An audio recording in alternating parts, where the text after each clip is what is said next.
2026 साल न्यूमरोलॉजीच्या हिशोबाने आपल्यासाठी कसं असेल, विशेषतः भारताला? 2025 हा ट्रेलर होता. 2026 हा खूप मोठा पिक्चर आहे. कुठल्या मूल्यांकाने बिझनेस करावा? अंक अंक अंक घर घेताना काय करायचं? आता एक बेसिक सांगतो. घर घेताना अंकावर आपलं नशीब, आयुष्य अवलंबून असतं का? तुम्ही आज YouTube वरती फक्त अंक 1, अंक 2, अंक 3 हे पाहता, तर हे योग्य नाही. मी जे देतो ती फक्त एक गोळी देतो. ही जी गोळी न्यूमरोलॉजीची आहे, नावाची आहे, तुमच्या नंबरची आहे. बाकीचं सगळं तुम्हालाच तर करायचं आहे. म्हणजे आता बऱ्याच ना हल्ली मुलांना असं वाटतं मी नक्की काय करू, तर अशा वेळेला असे काही छोटेसे क्लूज असतात का? करिअर हे आपल्याला पैसे कमवण्यासाठी आहे, जगण्यासाठी नाही.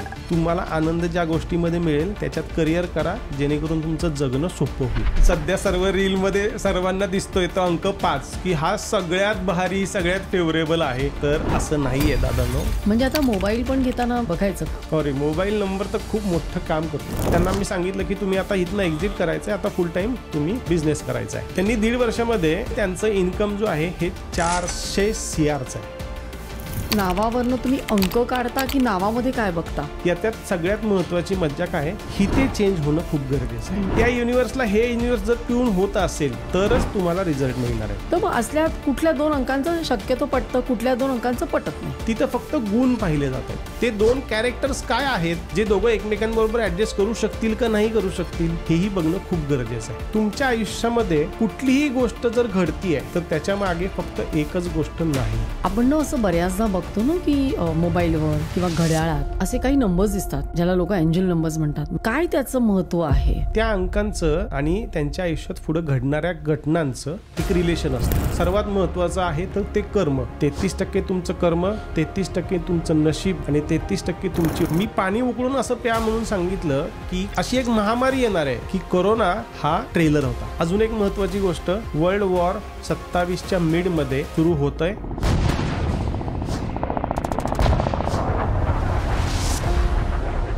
या वर्षा अखेरला आणि पुढच्या वर्षी सुद्धा भारत पाकिस्तानही पुन्हा सुरू होईल. आपण जिंकू.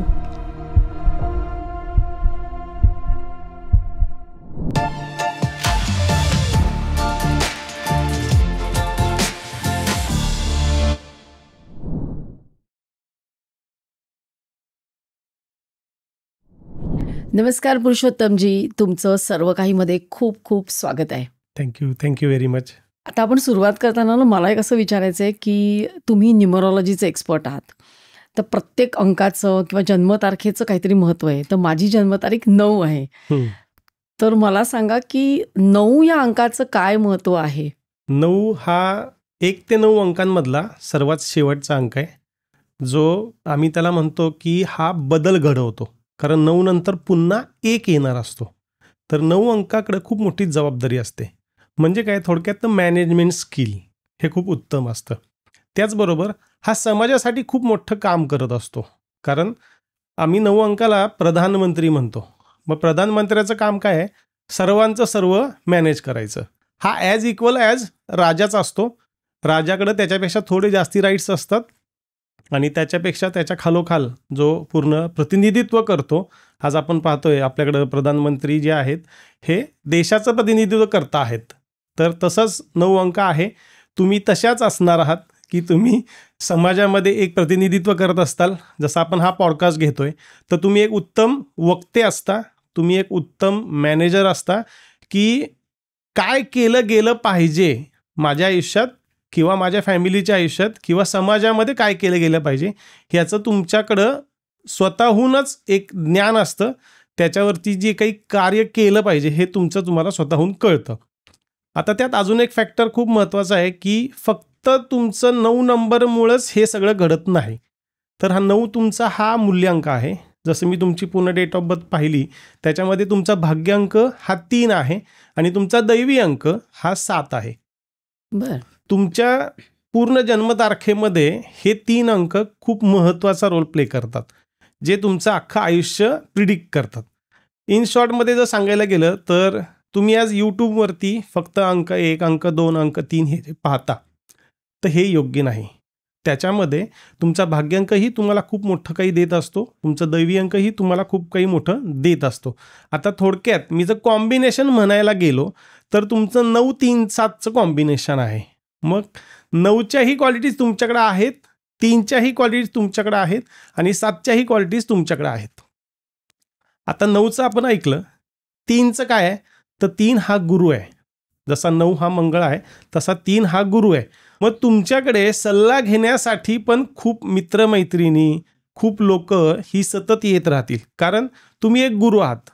त्यानंतर अंक 7 हा तर एक आपण म्हणू की त्या लोकांचा खांदा आहे की जिथं येऊन ते डोकं ठेवतात आणि सगळं एक्सप्लेन करतात. तर त्याचा अनुभव तुम्हाला येत असेल आयुष्यामध्ये की कुणाचं ना कुणाचं काही घडलं की तुमच्याकडे येऊन ते सगळं रडगाणं गायलं जातं आणि त्याच्यावर तुम्ही मग त्यांना सल्लाही देता. म्हणजे एक उत्तम तुम्ही कन्सल्टंट 9 अंकातून पण आहात, 3 अंकातून पण आहात आणि 7 अंकातून पण आहात.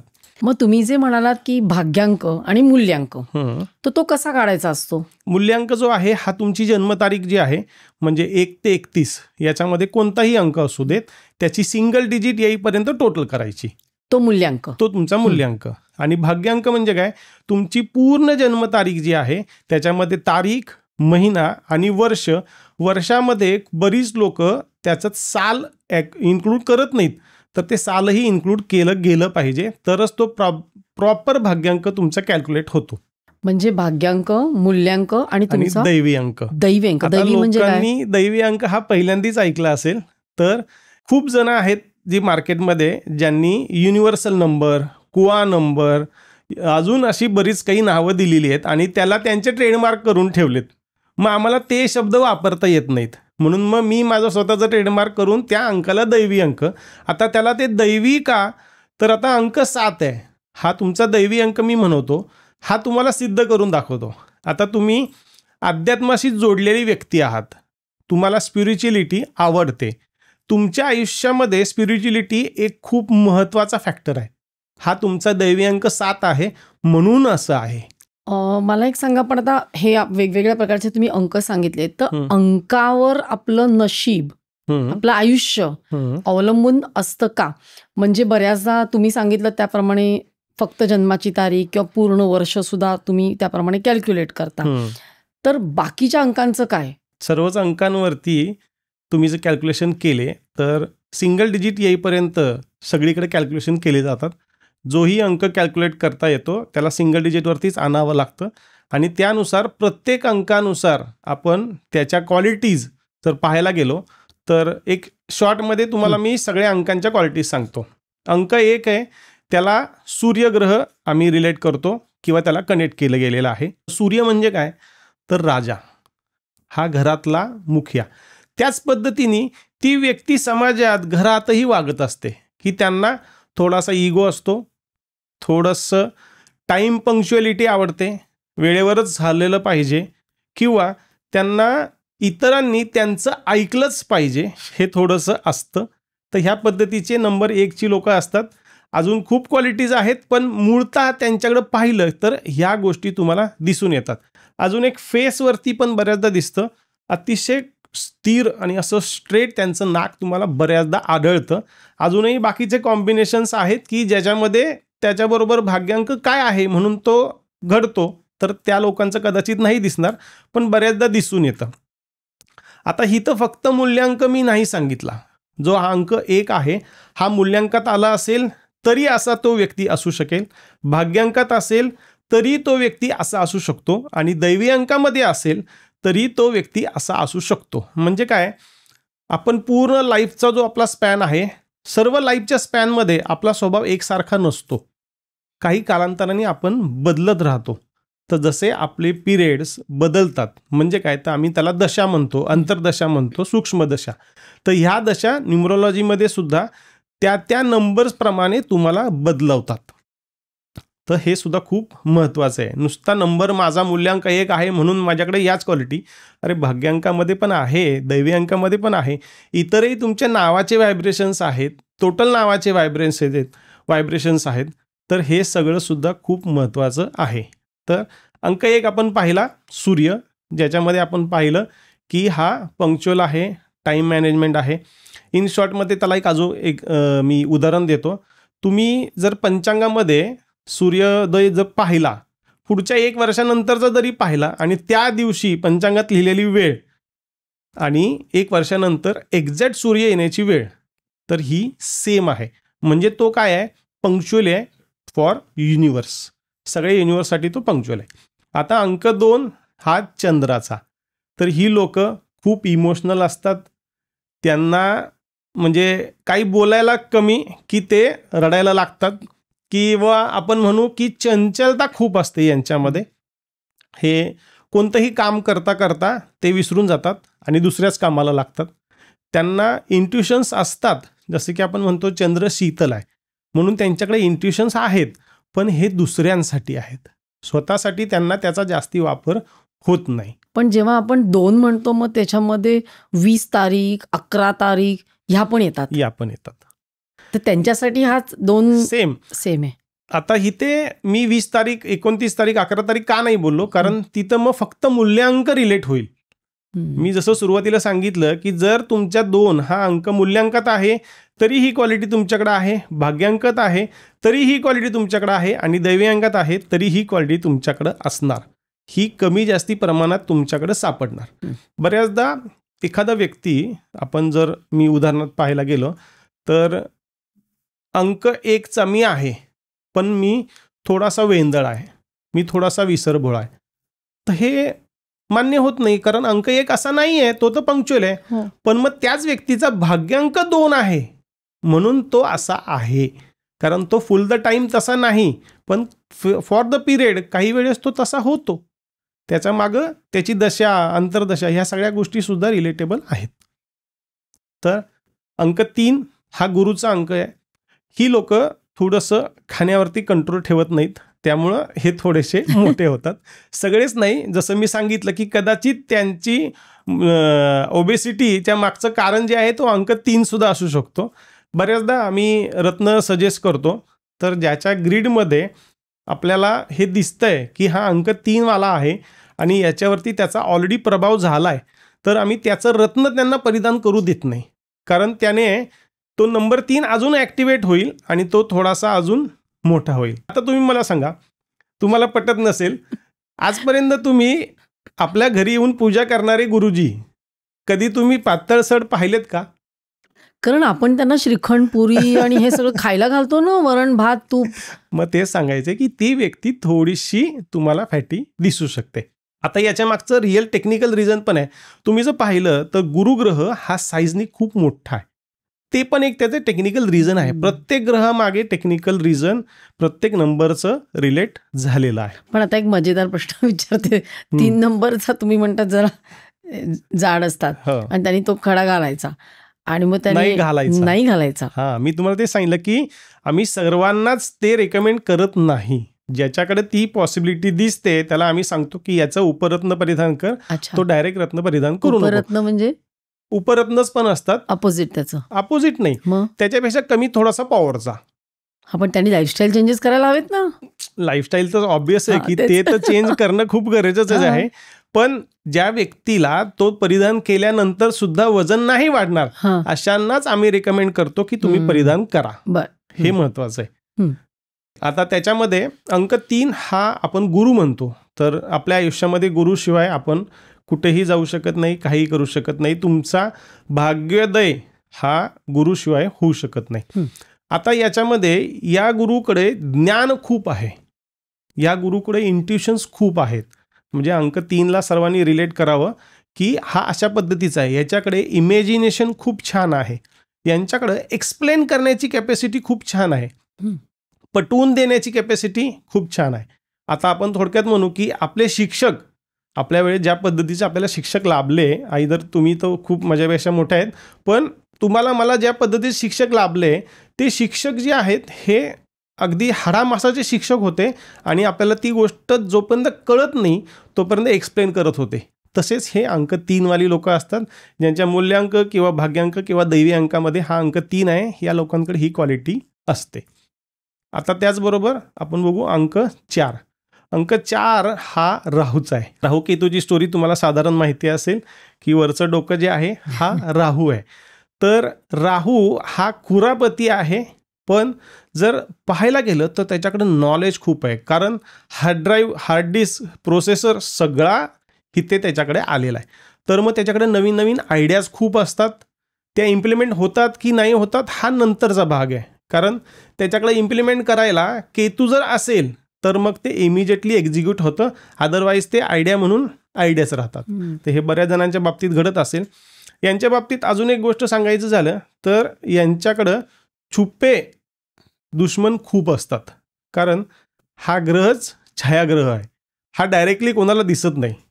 दिसतो का आज प्लॅनेटरीमध्ये तुम्हाला तो डायरेक्टली दिसणारा आहे का? नाही आहे, कारण तो छाया रूपामध्ये आहे. तर यांच्या आयुष्यामध्ये असे छुपे शत्रू खूप सापडतात. दुसरी गोष्ट, आपण यांना रिलेट व्हायला आपण एक गोष्ट सांगू की यांनी जर इलेक्ट्रिकल गोष्टींमध्ये जर काम करायला गेले तर यांना अनंत अडचणी येतात.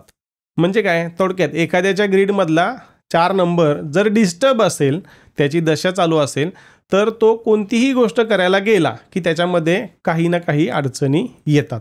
हे 4 नंबरवाल्यांच्या बाबतीत कायम घडतं. आता अजून एक महत्त्वाचं काय, 4 नंबरवाले ॲग्रेसिव्ह असतात. सेम आम्ही त्याला न्यूमरॉलॉजीमध्ये स्मॉल सन असं म्हणतो, म्हणजे छोटा सूर्य. मग त्याच पद्धतीचं यांचं तेज असतं. यांनी ऑकल्ट सायन्समध्ये काम करावं, न्यूमरॉलॉजी, ॲस्ट्रॉलॉजी, वास्तू या पद्धतीमध्ये काम करावं, ज्याच्यामध्ये त्यांच्याकडं बुद्धिमत्ता उत्तम असल्यामुळे नवनवीन आयडियाज, नवनवीन रेमेडीज ते खूप उत्तम शोधून काढतात, कारण जुगाडू असतात ते. त्यामुळं त्यांना ते खूप उत्तम जमतं. त्यांच्या बाबतीत अजून एक महत्त्वाचं काय, तर ह्यांनी मेडिटेशन करणं आणि स्वतःला स्टेबल ठेवणं खूप गरजेचं आहे. पुढं आपण पाहू सर्वांचा आवडता, सध्या सर्व रीलमध्ये सर्वांना दिसतोय तो अंक 5, की हा सगळ्यात भारी, सगळ्यात फेवरेबल आहे, सगळ्यांनाच चालतो. तर असं नाही आहे दादांनो किंवा मित्रांनो. अंक 5 हा एक, तुम्ही ती जाहिरात पाहिली आहे का, एक मुलगा कार खेळत असतो आणि सगळ्या पप्पांच्या अंगांवरती इकडून तिकडून खेळत असतो आणि तो तेवढ्यात पप्पा त्याला म्हणतात की अरे क्या हो गया, तो बोलताय की करा पप्पा, पेट्रोल खतम ही नाही होत आहे. सेम अंक 5 वाली लोक अशीच असतात. ते स्कूटरवर बसलेत, पण त्याच्यामध्ये पेट्रोल कधीच संपत नाही. ते अस्थिर असतात आणि ते सतत मुवमेंट करत असतात. त्यांच्या डोक्यातले विचार सतत हे मुवमेंट करत असतात. आता त्याच्याबरोबर त्यांना कोणता अंक मिळाला आहे, मूल्यांकामध्ये किंवा भाग्यांकामध्ये किंवा दैवी अंकामध्ये, तो ठरवतो की यांच्या गाडीचा स्पीड, यांच्या गाडीचा जो स्टॉप आहे हा कुठे घ्यायचा. मग तो जो अंक त्यांना जर प्रॉपर नाही मिळाला तर मात्र अडचणी त्यांच्या वाढतात. म्हणजे असे कित्येक कस्टमर्स आहेत माझ्याकडं की जे आज अंक 5चे असून सुद्धा त्यांना अनेक अडचणी आहेत. अंक 5चं अजून एक विशेष काय आहे, यांना पोटाच्या तक्रारी थोड्या थोड्या सारख्या चालू असतात. काही जणांना थोडंसं जास्ती प्रमाणात तर काही जणांना थोड्या कमी प्रमाणात, पण तक्रारी चालू असतात. यांना अमावस्ये पौर्णिमेच्या जवळपास काहीतरी विशेष जाणवतं की माझ्या बाबतीत काहीतरी बदल घडतोय. त्याचं कारण काय, हा राजपुत्र आहे हा, मग आई चंद्र आहे, वडील सूर्य आहेत.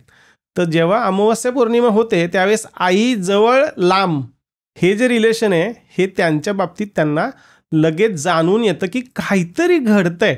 मग ते इमोशनली असो, फिजिकली असो, आजूबाजूला काहीतरी घडतंय असो, पण त्यांच्या बाबतीत हे घडत राहतं.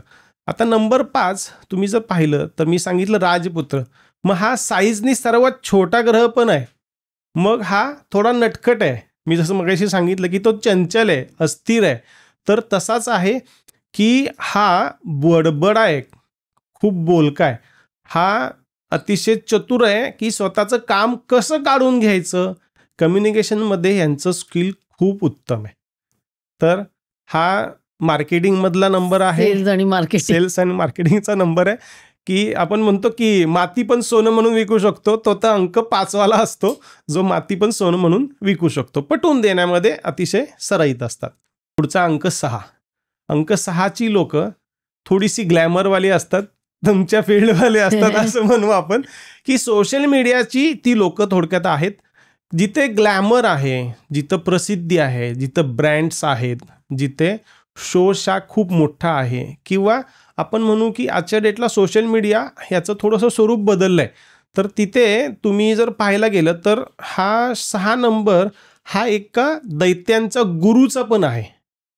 म्हणजे काय, तर हे ग्लॅमरस जे जग आहे ना, याला पण गुरुची काही गरज आहे. तर अंक 6कडे हे बाय डिफॉल्ट बाय नेचर त्यांच्या अंगामध्ये ते आलेलं असतं की मग मी सुंदर कसा दिसला पाहिजे. किंवा आपण बऱ्याचदा पाहतो की नातेवाईकांमध्ये एखाद्या नातेवाईकाला फोन जातो, अरे मी ह्या लग्नामध्ये ह्या कार्यक्रमामध्ये काय घालू. तर हे 6 नंबरला विचारलं जातं, कारण त्यांचा ड्रेसिंग सेन्स, त्यांचा मेकअप सेन्स हा खूप उत्तम असतो. 6 मूल्यांक पाहिजे. मूल्यांक असो, भाग्यांक असो, कुठलाही. दैव्यांक असो, कुठेही असो, त्यांच्याकडे ह्या क्वालिटीज तुम्हाला आढळून येतीलच येतील. त्याचबरोबर अंक 6 हा आपण शुक्राचार्यांचा म्हणतो. तो शुक्राचार्य जसे देवगुरु आपले नंबर 3चे हे एका पद्धतीचे डॉक्टर सुद्धा आहेत, कन्सल्टंट पण आहेत. तसेच दैत्यांसाठी पण कोणतरी हवं ना, त्यांचा डॉक्टर, कन्सल्टंट, वकील, तसा हा दैत्यांचा आहे. मग ह्या लोकांकडे अशा आयडियाज असतात की त्याच्यामध्ये तुम्हाला सर्दी झाली, पाठदुखी आहे, कुठल्याही प्रकारचा आजार आहे, त्याच्यावरती एक छोटीशी रेमेडी सांगून देतील ते आणि त्याचा तुम्हाला इफेक्ट पडेल. याच्या मागं कारण काय, तुम्हाला जर आठवत असेल तर संजीवनी जी बुटी आहे ती यांच्याकडे होती. तर त्यावेळेस रिअलमध्ये होती का माहीत नाही, पण संजीवनी हा एक मंत्र सुद्धा आहे जो त्यांनी सिद्ध केलेला आहे.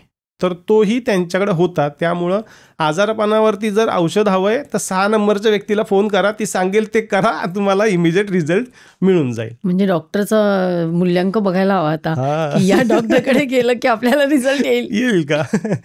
बऱ्याचदा मी असं ऑब्झर्व केलंय की बरीच जण अशी आहेत माझ्या कॉन्टॅक्टमध्ये, अगदी रुबी हॉलमधले काही डॉक्टर्स आहेत किंवा मोठमोठ्या डॉक्टर्स सुद्धा आहेत की जे कॉन्टॅक्टमध्ये आहेत, कन्सल्टेशन घेतात.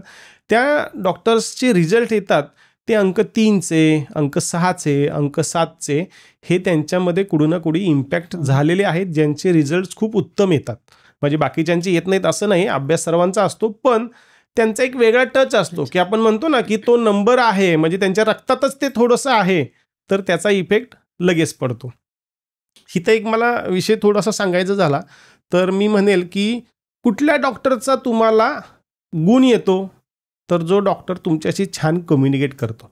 आपण म्हणतो की आमच्या मुलाला ना तिथे नेलं ना की तो अर्धा बरा होतो, किंवा आपल्याही बाबतीत मी त्यांच्याकडे गेलो ना की मी अर्धा बरा झालेला असतो. का, तर याच्या मागे त्या डॉक्टरचं कम्युनिकेशन, तुमच्याबरोबर त्यांची जुळलेली फ्रिक्वेन्सी ही खूप मोठी मॅटर करते. मला इथे दर्शकांना हे सांगायचं आहे की तुम्ही कन्सल्टंट पण असाच निवडा तुमच्या आयुष्यामध्ये की जो तुमच्याबरोबर उत्तम कम्युनिकेशन करेल. मी कौतुक म्हणून सांगायचं नाही, पण मला एक सांगायचं आहे की माझ्याकडचं कन्सल्टेशन हे 5 ते 6 तासांचं असतं. लोक अगोदर विचारतात, हो एवढा वेळ काय बोलणार, आणि नंतर 7वा तास होत आला तरी सुद्धा उठत नाहीत. कारण अर्धं बरं करायचं असतं मला त्यांना. त्यांच्या अडचणी ज्या आहेत ना, हे बोलण्यातनं त्यांच्याचकडनं त्यांचे प्रॉब्लेम आणि त्यांचे सोल्युशन निघत असतात. मी जे देतो ती फक्त एक गोळी देतो की जी गोळी न्यूमरोलॉजीची आहे, नावाची आहे, तुमच्या नंबर्सची आहे, बाकीचं सगळं तुम्हालाच तर करायचं आहे. तर असा कन्सल्टंट शोधा जो तुम्हाला वेळ देईल. मी असे बरेच लोक पाहिलेत की जे 5-10 मिनिटामध्ये तुम्हाला बाहेर काढतात. हे तुझं नाव, जा, हे करू नका. आता पुढचा नंबर आहे, खूप छान नंबर आहे, अंक 7, अध्यात्माचा, स्पिरिच्युअलिटीचा नंबर आहे.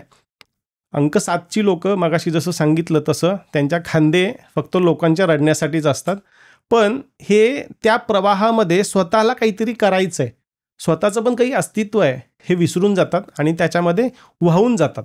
तर ही लोक जनरली तुम्ही जर पाहिलं तर कोणी कोणाला तरी पैसे दिलेत आणि ते परत आली नाही, तर त्यांच्याकडे 99% अंक 7 आहे. कारण ते समोरचा रडला म्हणून दिले, समोरचा अडचणीत दिसला म्हणून दिले, तर ते पुन्हा त्या व्यक्तीकडनं पुन्हा परत येत नाहीत. हे मॅक्झिमम 7 अंकाच्या बाबतीमध्ये घडतं.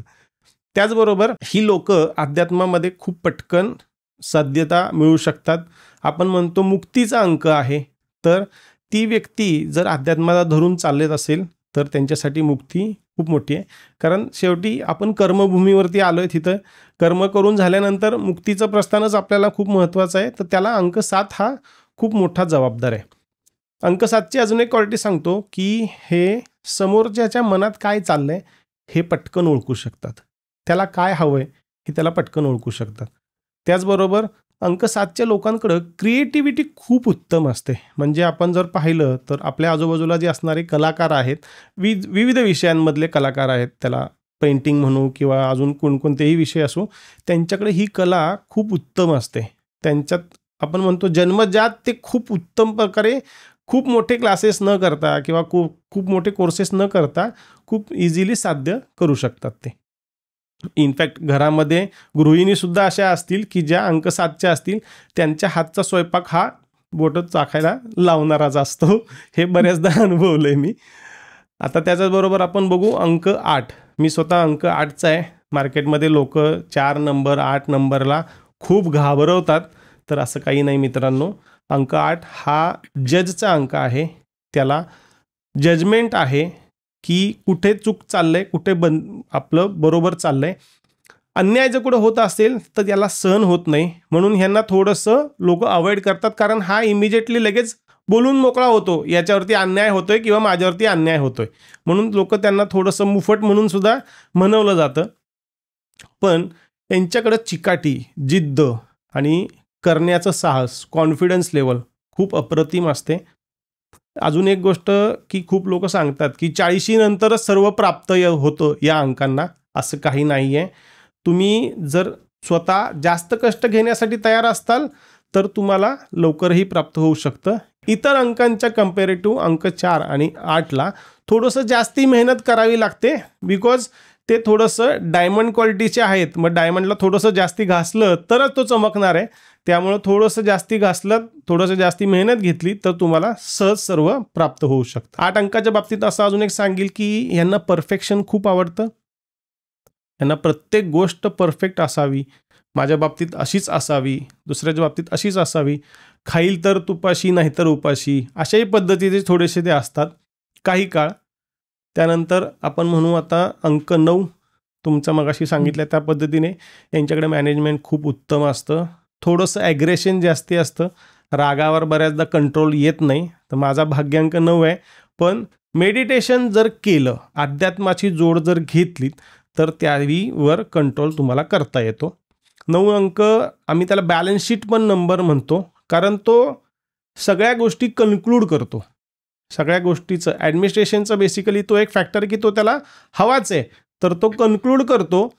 प्लसला प्लस देतो, मायनसला मायनस. म्हणजे थोडक्यात काय, तर तुम्ही जर सॅलरी करणार असताल तर त्या सॅलरीमध्ये तुम्हाला जर सांगितलं की या महिन्यामध्ये बोनस तुम्हाला द्यायचा आहे, तर तुम्ही ज्याने उत्तम काम केलंय त्याला तुम्ही जास्ती देताल आणि ज्याने कमी काम केलंय त्याला तुम्ही कमी देताल.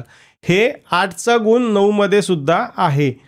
याच्यामध्ये एक फॅक्टर आहे, बऱ्याच जणांना माहीत नाही कदाचित, पण सूर्य, शनी, बुध आणि मंगळ हे सगळे एकच बोन मॅरोवाले आहेत. कारण सूर्याचा पुत्र बुध, सूर्याचा सावत्र पुत्र शनी आणि सूर्याचा भाऊ हा 9 अंक म्हणजे तो प्रधानमंत्री. मग हे सगळी सिंगल फॅमिली आहे ना, मग सगळ्यांच्याकडे सगळ्यांच्या थोड्या थोड्या क्वालिटीज सापडून येतात. मग जिथे तुमच्याकडे हे अंक रिपीटेडली दिसतात तिथे तुम्हाला ह्या क्वालिटीज थोड्या जास्ती प्रमाणात दिसून येतील. मग आता विद्यार्थ्यांनी जर आपलं एखादं करिअर चूज करायचं असेल तर तुम्ही त्यांना त्यांच्या मूल्यांकांप्रमाणे की म्हणजे आता बऱ्याच ना हल्ली मुलांना असं वाटतं मी नक्की काय करू, किंवा पुढे जाऊन मी MBA मार्केटिंगमध्ये करू का HR मध्ये करू. तर अशा वेळेला असे काही छोटेसे क्लूज असतात का की इथे तुम्ही गेलात तर तुम्हाला जास्त गती मिळेल अंकाप्रमाणे करिअर?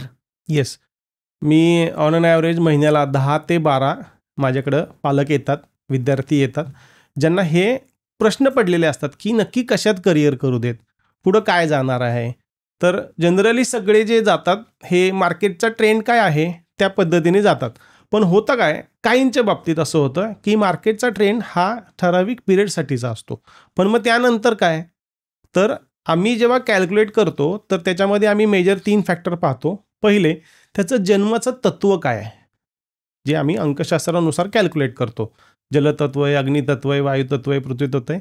तर हे तत्त्व काय आहे, त्या तत्त्वाशी रिलेटेड तू कोणत्याही पद्धतीचं काम कर, किंवा मग आता त्या रिलेटेड तुला काही सापडत नाही आहे, मग तुझ्याकडे काय ऑप्शन आहेत, ते मूल्यांक, भाग्यांक, दैवी अंक ह्या तिन्ही अंकांना अनुसरून कार्य आहे का, कारण सगळ्यात महत्त्वाचं मी करिअर सिलेक्शनमध्ये हे सांगतो की तुम्ही काय केल्यानं तुम्हाला आनंद मिळतो त्याच्यामध्येच करिअर करा. मग त्याच्याशी थोडंसं मिळतं जुळतं जरी आलं तरीसुद्धा चालेल, कारण शेवटी करिअर हे आपल्याला पैसे कमवण्यासाठी आहे, जगण्यासाठी नाही. तर तुम्हाला आनंद ज्या गोष्टीमध्ये मिळेल त्याच्यात करिअर करा, जेणेकरून तुमचं जगणं सोपं होईल. हे खूप महत्त्वाचं आहे. जे सिलेक्शन करण्यासाठी आजच्या डेटला तर खूप ऑप्शन्स आहेत, मल्टिपल. आपण म्हणतो की सगळ्यात महत्त्वाचा फॅक्टर काय आहे, तर तो व्यवसाय करू शकतो का नोकरी करू शकतो, तो कशात सुखी राहील, तो सर्वात जास्ती कशामध्ये जास्ती पैसे कमवू शकेल हे आम्ही पाहतो आणि मग त्यांना त्या पद्धतीने करिअर निवडायला सांगतो. मग कुठल्या मूल्यांकानी बिझनेस करावा? अंक 1, अंक 3, अंक 4, अंक 5, अंक 6, अंक 8, अंक 9 या व्यक्तींनी व्यवसायच करावा. मुख्यतः इथे फक्त मी हे अंक सांगितलेत, हे अंक मूल्यांक, भाग्यांक, दैवी अंक याच्याबरोबर अजून कोणत्या अंकांच्या कॉम्बिनेशनमध्ये येत आहेत आणि मग त्याने कोणत्या पद्धतीचा व्यवसाय केला तर तो त्याला पटकन ग्रोथ देतो, त्याला 2 पैसे जास्ती कमवून देतो, हे बघणं तेवढंच गरजेचं आहे. आता हल्ली मी जर एखाद्या कंपनीचे ओनर असेल किंवा बिझनेस असेल माझा, तर मी कोणाला जेव्हा मी हायर करते की बिझनेसमध्ये माझ्याबरोबर काम करायला, तर मग अशा वेळेला मी त्याचा पण मूल्यांक बघायला हवा का, की नुसता अंक बघावा, की माझ्या अंकाशी तो जुळलेला पाहिजे? हां, आता माझ्याकडे मी बिझनेस कन्सल्टेशन्स करतो, वर्षाचे कन्सल्टेशन्स असतात माझ्याकडे. तर तिथे माझा रोल असतो की मी त्यांना कंटिन्यूअस बॅकअप देतो, सपोर्ट देतो. मग त्या सपोर्टमध्ये काय, प्रत्येक वर्करला किंवा प्रत्येक पोस्टला हे चेक करणं गरजेचं नाही आहे. तुमच्याकडचा मेजर फॅक्टर त्या व्यक्तीकडे काही डिसिजन्स घेण्याचं तुम्ही देणार आहात, तर त्याची डेट ऑफ बर्थ, त्याचं नाव, हे सगळं चेक करणं गरजेचं आहे. म्हणजे आपण म्हणतो की रिक्रुटमेंटची जी टीम आहे ती माझ्याबरोबर क्लब असते किंवा कम्युनिकेशनमध्ये असते की ह्या पोस्टच्या व्यक्तीला या जन्मतारखेचं सिलेक्शन आम्ही करू का. तर मग मी त्यांना ते ट्रेन करतो की बेसिक तुम्ही हे फॅक्टर्स पहा आणि मग त्याचं रिक्रुटमेंट करा. मग तुमची त्याची पूर्ण इंटरव्ह्यू होऊन तुमचा जो काही तो तिथला क्रायटेरिया आहे त्याला जुळणारा व्यक्ती मिळाला की मग माझ्याकडे त्याची डेट ऑफ बर्थ पाठवा. मग त्या 3, 4, 5 मधल्या जे काही परफेक्शन कोणाकडे जास्ती आहे, कोण त्याला सुटेबल आहे त्या पोस्टसाठी, ते सिलेक्शन करून मी देतो. मग अशा काही तुमच्याकडे सक्सेस स्टोरीज आहेत का? खूप आहेत, सांगा ना. नावं आम्ही डायरेक्टली घेऊ शकत नाही, कारण तिथे थोडंसं प्रायव्हसी हा फॅक्टर असतो. माझ्याकडे एक कस्टमर आहेत की जे सुरुवातीला माझ्याकडे जॉब करत होते आणि त्यावेळेस आले होते. साधारणतः त्यांना माझ्याकडे येऊन आता 5 वर्ष झाले. 5 वर्षापासून ते सलग माझ्याकडे आहेत. ते जेव्हा जॉब करत होते त्यावेळेस त्यांची डेट ऑफ बर्थ पाहिल्यानंतर मी त्यांना हे सांगितलं की तुम्ही बिझनेस करा. ते एका पद्धतीचं कन्सल्टेशनमध्ये होते जिथं वायरलेस वगैरे असं बरंच काही आहे. तर ते म्हणाले, सर बिझनेससाठी पैसे लागतील.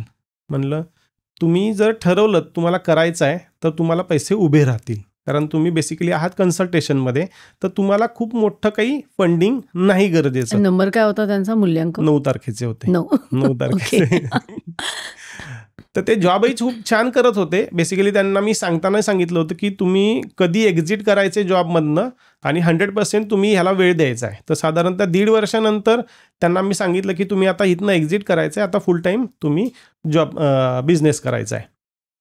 तर त्यांची डेअरिंग सुरुवातीला होत नव्हती. मग ते म्हणाले, सर की मी जॉब करत असताना मला व्यवसाय नाही करता येणार. मग त्यांच्या मिसेसची डेट ऑफ बर्थ चेक केली, त्यांच्या मिसेसलाही चालतोय सेम व्यवसाय.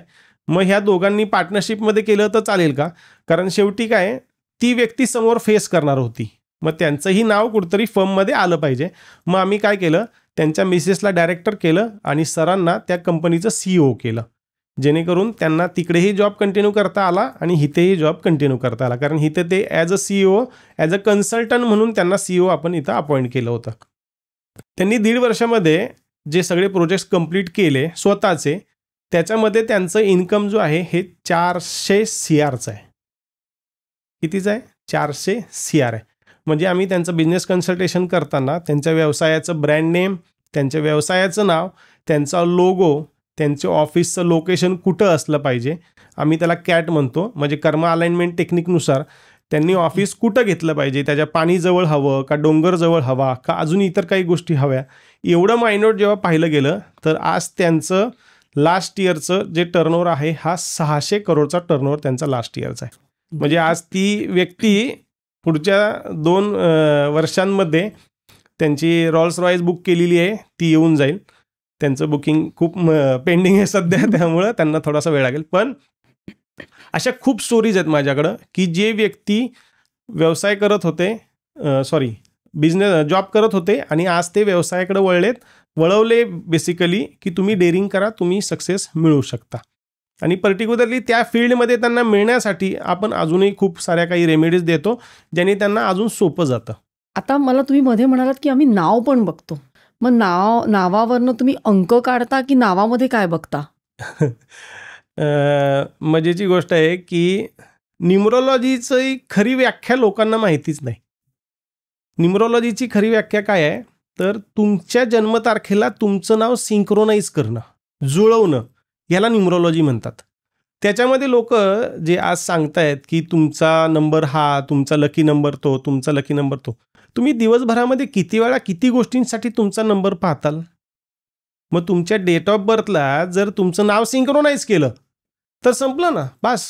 बाकी पुढे काही करत बसायची गरज नाही आहे. तेच तुमच्यासाठी खूप मोठं रेमेडीचं काम करतं. मग त्या ठिकाणी त्या व्यक्तीचं नाव, त्याच्या मूल्यांक, भाग्यांक, दैवी अंक ह्या तिघांनाही जुळवलं, प्लस मग त्यांच्यामध्ये आम्ही फॅक्टर पाहतो की ह्यांचा मेंटल प्लेन किती आहे, फिजिकल प्लेन किती आहे, इंट्युटिव्ह प्लेन किती आहे, इमोशनल प्लेन किती आहे, त्याला आम्ही नावामध्ये बॅलन्स करतो. माझ्या आजपर्यंतच्या 33,000 कन्सल्टेशनपैकी 8,000 ते 9,000 लोकांची मी पूर्ण नावं बदलली आहेत. म्हणजे मी नावं बदलली स्वतः म्हणजे काय? आता ह्याच्यामध्ये एक खूप मोठा फॅक्टर आहे की माझं नाव, माझ्या नावाचं पहिलं अल्फाबेट हे दोन्ही माझ्या जन्मतारखेला सूटच होत नाही. अच्छा. आता माझं ओरिजिनल नाव जे होतं हे अविनाश होतं, ज्यामुळे माझ्या जन्मतारखेला जर ऑब्झर्व केलं तर मला जतकर्म दोष लागत होता. मग माझ्या प्रगतीमध्ये सतत अडचणी. मग जेव्हा मी नाव पूर्ण बदललं जे माझ्या डेट ऑफ बर्थला सुटेबल आहे, मग माझी प्रगती व्हायला सुरुवात झाली. म्हणजे पहिलं अक्षर फक्त महत्वाचं नाही, अक्षरं तर खूप सगळी प्रत्येकाची महत्त्वाची आहेत, पण पहिली 3 अक्षरं जास्ती महत्त्वाची आणि सर्व अक्षरांची जी टोटल येते, ज्याला आम्ही शेल्डियन चार्टनुसार कॅल्क्युलेट करतो, तर ती टोटल पण खूप महत्त्वाची. त्यानंतर तुमचं नाव आणि आडनाव एकत्र जनरली आपण इंट्रोड्यूस करताना नाव आणि आडनाव सांगतो, मग ते पण खूप महत्त्वाचं. आणि डॉक्युमेंटरी नाव, मिडल नेम आणि सरनेम हे आपण लिहितो, मग हे पण तेवढंच महत्त्वाचं. पण त्याचा मेजर रोल प्ले होत नाही, कारण आपण डॉक्युमेंट्स किती वेळा वापरतो? खूप कमी वेळा वापरतो. किती काही जणांचं असं पण आहे की सर नाव बदलायचं आणि मग डॉक्युमेंट सगळं बदलावं लागेल. तर तसं काही करावं लागत नाही. की त्यात सगळ्यात महत्त्वाची मज्जा काय आहे की ते चेंज होणं खूप गरजेचं आहे. कारण त्या युनिव्हर्सला हे युनिव्हर्स जर ट्यून होत असेल तरच तुम्हाला रिझल्ट मिळणार आहेत. मग त्यासाठी त्याची प्रोसेस आहे, ज्या प्रोसेसमध्ये तुम्हाला ते नाव न चुकता 108 वेळेस एका दिवसात एका वेळेस बसल्यानंतर लिहिणं खूप गरजेचं आहे. लिहायचं म्हणजे जप करावा तसं. जप केला तरी सुद्धा चालतो, लिहिलं तरी सुद्धा सर्वात उत्तम आहे. कारण लिहिताना आपण 3 सेन्स आपले ॲक्टिवेट करतो. लिहिण्याचा म्हणजे रायटिंग जो आहे त्याला आम्ही कायनेस्थेटिक म्हणतो. त्यानंतर वाचलं जातं म्हणजे तो पाहतो आणि बोललं जातं म्हणजे तो ऐकतो. तर हे तिन्ही सेन्स त्याचे तिथे चालू होतात. त्याच्या ट्रिगरने आम्ही जनरली सांगतो कन्सल्टेशन झाल्यानंतर 43 दिवसात तुम्हाला बदल घडायला दिसतील. हो, तुमच्या आयुष्यात बदल घडतायत, आता दिसतोय चेंज, हे दिसायला लागतं. बऱ्याच जणांच्या बाबतीत हे खूप लवकरही होतं, काही जणांना थोडासा वेळ लागतो. तर सिंक होण्याची प्रोसेस आहे ती बेसिकली. त्यामुळं हे खूप महत्त्वाचं आहे की तुमचं नाव काय आहे जे तुम्हाला करिअरमध्ये पुढे जाण्यासाठी महत्त्वाचं आहे. पण नाव म्हणजे मग तुम्ही ती इंग्लिश स्पेलिंग प्रमाणे करता? येस. म्हणजे ते अल्फाबेट प्रमाणे त्याची बेरीज करता? हो, त्याची बेरीज करतो. काय आहे, बरेच जण म्हणतील की मग मराठीमध्ये का नाही, इंग्लिशच का? तर आज तुम्ही जर पाहिलं तर एक युनिव्हर्सल लँग्वेज कोणती दुसरी आहे का इंग्लिशला सोडून? नाही आहे. मग ती युनिव्हर्सल एनर्जीच्या रूपात आपल्याला मिळाली आहे. सर्वात पहिली जी न्यूमरॉलॉजी होती, जी मी सांगतो की न्यूमरॉलॉजी हा ऑकल्ट सायन्सचा बेस आहे, म्हणजे मुळं आहेत. तर त्या काळी संस्कृतमध्ये न्यूमरॉलॉजी केली जात होती, कारण त्यावेळेस फक्त व्हायब्रेशन चेक केले जात होते की तिथं किती ववल्स येत आहेत, किती कॉन्सोनंट येत आहेत. या पद्धतीने आपल्या हिंदीमध्ये, संस्कृतमध्ये, मराठीमध्ये सुद्धा ती आपल्याला डिकोड करता येते. पण जेव्हा त्याला सिंक्रोनाइज करायची वेळ येते त्यावेळेस ते थोडंसं अवघड जातं. कारण तुम्ही जर पाहिलं, जुन्या काळात लोकांची जास्ती करून नावं जी आहेत ती देवांवरनं असायची, कारण ती सिंक्रोनाइज्ड होती. आज जर तुम्ही नावं पाहायला गेलात तर पाश्चात्य संस्कृतींमधनं जी नावं आपल्याकडे आली आहेत ती आपण त्या पद्धतीने सिंक्रोनाइज नाही करू शकत. म्हणून आपल्याला त्या ठिकाणी इंग्लिश भाषा वापरून, आणि त्यामध्येच आपल्याला शॅल्डियन ही एक पद्धत आहे, अशा पद्धती 16-17 आहेत.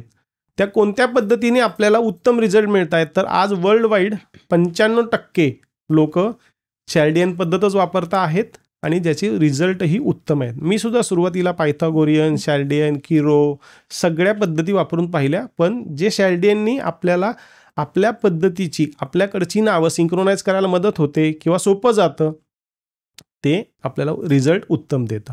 पण म्हणजे देवाची नावं ठेवायला हवीत का? हल्ली कारण बरेच जण विष्णूची नवीन नवीन नावं मुलांना ठेवतात आणि परत एकदा ते दुर्गा वगैरे, गौरी अशी नावं ठेवतात, तर तशी ठेवायला पाहिजेत का? ठेवायला पाहिजेत. फक्त मी सांगेल की नक्षत्रांची नावं नाही ठेवायची, देवांची नावं ठेवायला हरकत नाही, पण त्यातल्या त्यात देवींची नावं सुद्धा ठेवू नयेत मुलींना, कारण ती कधीतरी रौद्ररूप घेते. नक्षत्र कधीतरी आहे की जे बिघडलेलं असतं. मग जिथे अनबॅलन्स आहे सर्टनिटीला, की कंटिन्युअस तिथं बॅलन्स नाही आहे ना कुठल्याही नावांमध्ये, देवीच्या किंवा आपण म्हणू नक्षत्रांच्या नावामध्ये स्टेबिलिटी नाही आहे, मग ती नावं नको. पण जनरली आपण सजेस्ट करतो की हो त्या टाईपची ठेवा. म्हणजे कुठली ठेवायची नाही, कुठल्या नक्षत्रांची नावं ठेवायची नाहीत? कुठल्याच नक्षत्रांची ठेवायची नाहीत. 27 नक्षत्र आहेत, त्यातल्या एकही नक्षत्रावरनं नावं ठेवायची नाहीत. तुम्ही जर त्या व्यक्ती जर तुम्ही ऑब्झर्व केल्या तर त्यांच्या आयुष्यामध्ये वर खाली सतत चालू असतं, म्हणून ती नावं शक्यतो नाही ठेवायची. मग आता एखादी प्रेग्नंट लेडी असेल तर ती असे येतात का तुमच्याकडे की मग कुठल्या वेळेला त्यांची डिलिव्हरी करायची किंवा सिझेरियन करायचं आणि नाव कुठलं ठेवायचं, मग अशा वेळेला तुम्ही कसं हँडल करता? आता न्यूमरॉलॉजीमध्ये तुम्ही अर्ध्या तासाचा सुद्धा परफेक्ट मुहूर्त काढू शकता. मी ज्या पद्धतीने शिकवतो, माझा जो अभ्यास आहे त्याच्यामध्ये दिवस तर आम्ही काढतोच, आम्ही वेळही काढतो की जिथे बाळही व्यवस्थित राहायला हवं आणि आईलाही काही कॉम्प्लिकेशन नाही आले पाहिजेत. तर मी ऑन अन ॲव्हरेज महिन्याला 15 ते 20 सिझेरियन्स आजच्या डेटला सगळीकडं सुरू आहे. अगदीच खूप किरकोळ केसेसमध्ये नॉर्मल डिलिव्हरीज होतात, तिथेही आम्ही वेळ काढून देतो की सपोज जर इंजेक्शन देणारा असतील तर त्या ठिकाणी ते मॅनेज करता येतं. होतं बऱ्याचदा, शेवटी तो येणारा प्रारब्ध घेऊन आलेला आहे, त्यानुसार चेंज होतं. पण देताना आम्ही काढून देतो की जेणेकरून त्याचं भवितव्य, त्याचं भविष्य उत्तम व्हावं, उज्ज्वल व्हावं. मग त्याच्यामध्ये त्याचं नाव देताना आम्ही सुरुवातीला त्यांना बाळ जन्माला आल्यानंतर 12 दिवस काही कोणत्याही पद्धतीच्या क्रिया केल्या जात नाहीत, जसं आपल्याकडं गावांमध्ये केलं जातं 5वा, 13वा, 12वा, तर त्या गोष्टी होऊ देत. जे त्यांचे रिच्युअल्स आहेत त्या पद्धतीने ते होऊ देत. त्यानंतर आम्ही अल्फाबेट देतो. आई, वडील, आत्या आणि काकू, आजी, आजोबा जे त्याचे ब्लड रिलेशनमध्ये आहेत त्यांना अधिकार आहे त्या बाळाचं नाव ठेवण्याचा. मग आम्ही त्यांना सांगतो की ह्या नात्यांमध्ये तुम्ही जर तुम्हाला शक्य असेल तर अल्फाबेट्स द्या, त्यांच्याकडं पण नावं घ्या, तुम्हीही नावं काढा.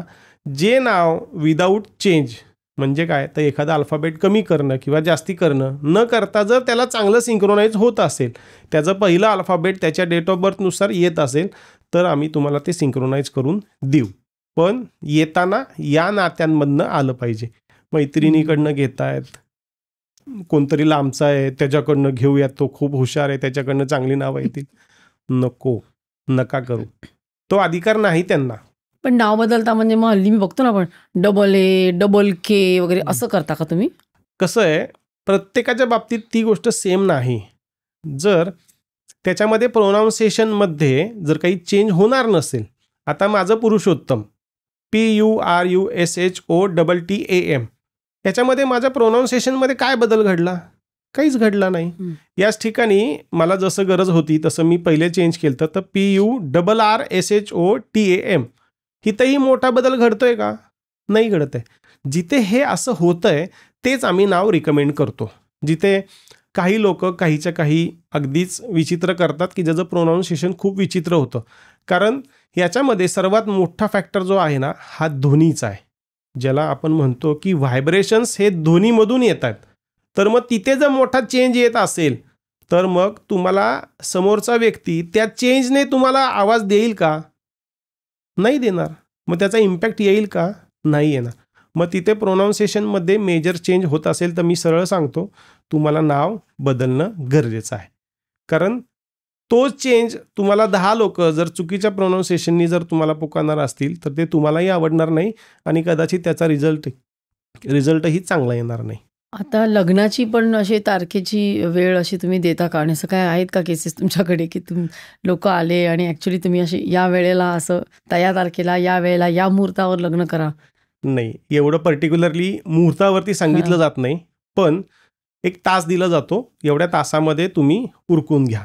इथे एक फॅक्टर मला थोडासा सांगायचा आहे. हे लग्न जे होतं ना याच्यात सगळ्यात पहिले महत्त्वाचं काय माहिती आहे का? त्या 2 पत्रिका जुळतात का नाही हे खूप महत्त्वाचं आहे. आणि जर त्या जुळत असतील तर मग पुढं लग्नाचा मुहूर्त हा खूप मोठा मॅटर करत नाही. अच्छा.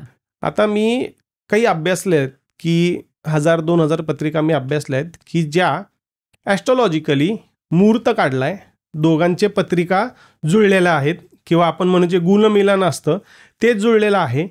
त्यांचं लग्न पर्टिक्युलर तारखेला मुहूर्तावरती झालंय, अगदी मुहूर्ताच्या वेळेतही झालंय. पण मग 4, 8, 6 वर्षानंतर किंवा 2 वर्षानंतर 10 वर्षानंतर त्यांच्यामध्ये डिवोर्स का होतो? तर त्यांच्या पत्रिका ह्या ॲस्ट्रॉलॉजिकली गुण जुळताना दिसत आहेत पण 2 कॅरेक्टर्स जुळत नाहीत. माझ्याकडे मी ऑन एन ॲव्हरेज महिन्याला 30 ते 35 माझ्याकडे असे रेग्युलर क्लायंट्स असतात की ज्यांचे गुणमिलन न्यूमरोलॉजिकली आम्ही जुळतात का नाही हे सांगतो. आता मला ऑलमोस्ट 16 ते 17 वर्ष होत आलेत की मी हे करतोय. माझ्याकडे या 16 ते 17 वर्षात एकही केस नाही की हे जुळतंय आणि हे लग्न झालं आणि तिथं काही कॉम्प्लिकेशन्स आहेत. म्हणजे मग अंकशास्त्र हे तुमच्या कुंडली किंवा ज्योतिषशास्त्रापेक्षा जास्त वरचढ आहे? वरचढ नाही म्हणता येणार, पद्धत वेगळी आहे. आता जी पद्धत आहे आज बघा, हे खूप ॲस्ट्रॉलॉजर सुद्धा ऐकत असतील. तुम्ही जर त्या 2 पत्रिका जुळल्यात पण तिथं तुम्हाला ही गोष्ट दिसते की हे कितीपत पुढं जाणार आहे. मला न्यूमरोलॉजिकली दिसतंय तर साहजिक आहे ॲस्ट्रॉलॉजिकलीही हे दिसलं पाहिजे आणि दिसतं. माझ्याकडे असे खूप आहेत विद्यार्थी, म्हणजे इनफॅक्ट माझे 70% विद्यार्थी हे ॲस्ट्रॉलॉजर आहेत. पण तिथं ज्या पद्धतीने गुणमिलन पाहिलं गेलं पाहिजे ते पाहिलं जात नाही, म्हणून ते डिवोर्सला जातं. कारण काय, तिथं फक्त गुण पाहिले जात आहेत. ते 2 कॅरेक्टर्स काय आहेत जे दोघं एकमेकांबरोबर ॲडजस्ट करू शकतील का नाही करू शकतील हेही बघणं खूप गरजेचं आहे. आजच्या डेटला जर आपण पाहायचं गेलं तर सगळ्यात महत्त्वाचा फॅक्टर काय आहे, दोघं कमवते आहेत का नाही आहेत, हा खूप मोठा फॅक्टर आहे. तर ते पाहिलं जात आहे. पण मग तिथं कोणाला किती पगार आहे हेही ॲस्ट्रॉलॉजिकली पाहता येतं की कोण जास्ती पुढं जाणार आहे, पुढे जाऊन त्याचं कॉम्प्लिकेशन यांच्या आयुष्यामध्ये येणार आहे का. कारण पैसा हा खूप मोठा झाला आहे आजच्या दिवशी की त्यामुळे हे कॉम्प्लिकेशनसुद्धा येत आहेत. दोघांच्या ज्या काही गरजा आहेत या कितपत आहेत, असे खूप फॅक्टर्स आहेत की जे आम्ही पर्सनल लेवलला न्यूमरोलॉजिकली चेक करतो आणि मगच गो हेड म्हणून सांगतो. मग तुम्ही न्यूमरोलॉजिकली मेन बघता आणि शिवाय मग कुंडलीचा आधार घेता का? नाही, फक्त न्यूमरोलॉजिकली. आजच्या डेटला प्रॅक्टिस एवढी झाली आहे की मला ॲस्ट्रॉलॉजिकली पाहावं लागत नाही. बऱ्याचदा मला सर्व गोष्टी न्यूमरोलॉजिकलीच दिसून जातात. हां, आता तुम्ही म्हणालात की काही लग्न होतात आणि नंतर मग डिवोर्समध्ये जातात आणि हे आपण प्रॉबब्ली जर अंकशास्त्राचा अभ्यास असता किंवा न्यूमरोलॉजी एक्सपर्टला विचारलं असतं तर maybe things would have been different. पण मला असं म्हणायचं आहे की अशी आपली बरीच नाती असतात की नाही, म्हणजे इव्हन घरामध्ये जेव्हा आपण बघतो कधी कधी आई मुलाचं खूप छान असतं, 2 भावंडांचं कधी पटत नाही असं असतं. तर त्याला आता ही नाती ही आपण जन्मापासूनच घेऊन येतो. आलेली आहे. मग अशा वेळेला कोणत्या 2 अंकांचं पटतं आणि कोणत्या 2 अंकांचं पटत नाही. म्हणजे अगदी नुसती जन्मतारीख सोपं, आपल्या प्रेक्षक आता काय ते काढत बसणार नाहीत भाग्यांक वगैरे. हो. तर मग असल्यात कुठल्या 2 अंकांचं शक्यतो पटतं, कुठल्या 2 अंकांचं पटत नाही. अच्छा, आता इथे एक महत्वाचा फॅक्टर आहे की तिथे तुमच्याकडे काही चॉईस नाही आहे. हो. ठीक आहे.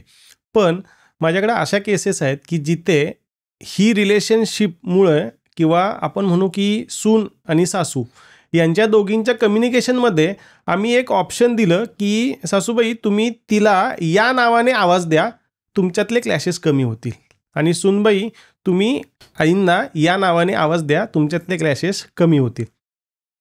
आता हे सोल्युशन दिलं गेलं का, तर ते नंबर अँटी होते. आता जर आपण मोठ्या प्रमाणात जर पाहायला गेलं किंवा छोट्या प्रमाणात पाहायला गेलं तर हे कॉम्बिनेशन्सला आम्हाला अभ्यासल्यानंतर ह्या जास्ती क्लिअरिटी येते.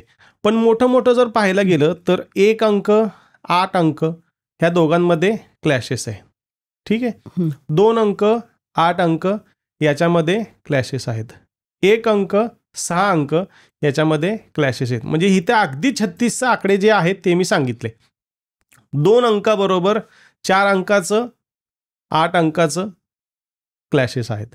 आता 3 अंकाचं 6 अंकाबरोबर क्लॅशेस आहेत. 3 अंकाचं 6 बरोबर जेवढं जुळतं तेवढं न जुळतं सुद्धा आहे. म्हणजे बरेच जण म्हणतील नाही आमचं तर जुळतं, पण बऱ्याचदा त्याच्याबरोबर दुसरा कोणता अंक आलाय म्हणून ते डिसाईड होतं, हे बघणं गरजेचं आहे. आता अंक 4ला अंक 2 अजिबात जमत नाही, अंक 8 बरोबर, अंक 9 बरोबर अजिबात जमत नाही. अंक 5ला पाहायला गेलं तर जसं मगाशी मी सांगितलं की त्याचं कोणाही बरोबर वाकडं नाही आहे, कारण तो गोडबोले आहे, तो सगळ्यांना पटवून घेतो. तर अंक 5ला अँटी नंबर नाही. पण एखाद्याकडे जर तो अंक जास्ती प्रमाणात आला तर मग त्याचं कोणाच बरोबर जमत नाही. जसं आपण म्हणतो आम्ही कर्मागिरी ड्रॉ करतो, त्याच्यामध्ये जर त्याच्याकडे मल्टिपल 5 असतील तर ती व्यक्ती थोडी स्वार्थी, वेगळ्या अँगल आपण म्हणू की त्याला सर्व हवंय, मी लाडका आहे ना मग मला सर्व हवंय, अशा स्वभावाची होते आणि मग त्याच्याबरोबर कोणी जुळून घेत नाही. अंक 6 सगळं पुन्हा रिवर्स. अंक 3 बरोबर, अंक 1 बरोबर यांचं अजिबात जमत नाही. 9 बरोबर बऱ्याचदा त्यांचं क्लॅसेस दिसून येतात, पण जर 9 अंक हा 6ला कोऑपरेटिव्ह असेल तर मात्र खूप छान जमतं. म्हणजे एक उदाहरण द्यायचं झालं तर एखाद्या प्रधानमंत्रीला जर काही कमवायचं असेल तर त्याला विरुद्ध पार्टीबरोबर जर त्यांच्या कन्सल्टंट बरोबर जर त्यांनी बॅकहँडला काही जुळतं करून घेतलं तर मात्र त्याचं फावून जाईल सगळं, म्हणून त्या ठिकाणी जुळतं म्हणता येईल. सगळ्या केसेसमध्ये नाही. त्यानंतर अंक 7 सेम, त्याला डोकंच नाही. म्हणजे कोणाबरोबर जमवून घ्यावं आणि कोणाबरोबर नाही जमवून घ्यावं, कोण माझ्यासाठी चांगलं आहे आणि कोण माझ्यासाठी नाही आहे हे कळत नाही. त्यामुळं त्याचं सर्वांबरोबरच जमत जातं. जो जसा म्हणेल तसा तो ऐकत जातो. आता पुन्हा 8 अंक, 8 अंकाला पुन्हा 1, 2, 4 या अंकांबरोबर अजिबात जमत नाही, तिथं अँटी येतं. पुन्हा 9 अंक, 9 अंकाचं 2 अंकाबरोबर बऱ्याचदा जमतं, बऱ्याचदा जमत नाही. हे बॅलन्सिंग आहे, त्याच्याबरोबर बाकीचेही नंबर्स बघणं गरजेचं आहे. 4 बरोबर अजिबात जमत नाही. या अंकाचं 6 बरोबर जसं मी सांगितलं की जिथे जुळेल तिथे साटलोटो आहे तिथे जुळून जातं, अदरवाईज नाही जुळत. आणि 9 आणि 1चं खूप उत्तम. भाऊ आहेत. सूर्य 1 अंक राजा. माझ्या मिस्टरांची 1 तारीख आहे म्हणून विचारलं. मग तुम्हाला जास्ती उत्तम माहिती असेल की तुमचं जमतं का नाही जमतं. खूप उत्तम जमतं, कारण राजा आहे त्याचा प्रधान, त्याच्याबरोबर त्याला जमवून घ्यावंच लागेल. राजाला की प्रधानला? दोघांना एकमेकांबरोबर. दोघं इगोइस्टिक आहेत, त्यामुळे दोघांचे स्वभाव सारखे आहेत आणि तिथे जुळून जातं. दोघांचं मोटिव्ह सेम असतं, आयडिया सेम असतात, त्यांचे मॅनेजमेंटचे टाईप सेम असतात. मगाशी जसं मी सांगितलं की बोन मॅरो सेम आहे, म्हणजे ती सगळी एकच फॅमिली आहे, त्यांच्या सगळ्या रक्तामध्ये एकच आहे, तर त्या दोघांची क्वालिटी पण सेम असल्यामुळे दोघांचं छान जुळतं. घर घेताना काय करायचं? घर घेताना कारण तो मजला, तो नंबर, फ्लॅट नंबर, कारण बघतात ना लोक. खूप गोष्टी आहेत घर घेताना पाहण्यासाठी. ढोबळमानाने मी उत्तम सांगतो. अंक जर पाहायचा असेल तर त्याला अल्फाबेट पण बघणं गरजेचं आहे. टॉवरचा नंबर काय आहे तो पण पाहणं गरजेचं आहे. सोसायटीचा एंट्रन्स कोणत्या दिशेतून आहे हे बघणं गरजेचं आहे. घराचा एंट्रन्स कोणत्या दिशेतून आहे हे महत्त्वाचं आहे. आता बऱ्याच जणांना असं सांगितलं जातं की साऊथ दिशा चांगली नाही.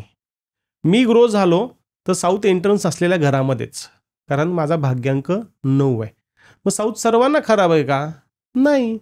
तर ज्याला नाही चालत त्याला तो चालत नाही, फक्त बाकी सर्वांना चालत नाही असं नाही आहे. आता एक बेसिक सांगतो, म्हणजे इथं वास्तुशास्त्र येतं.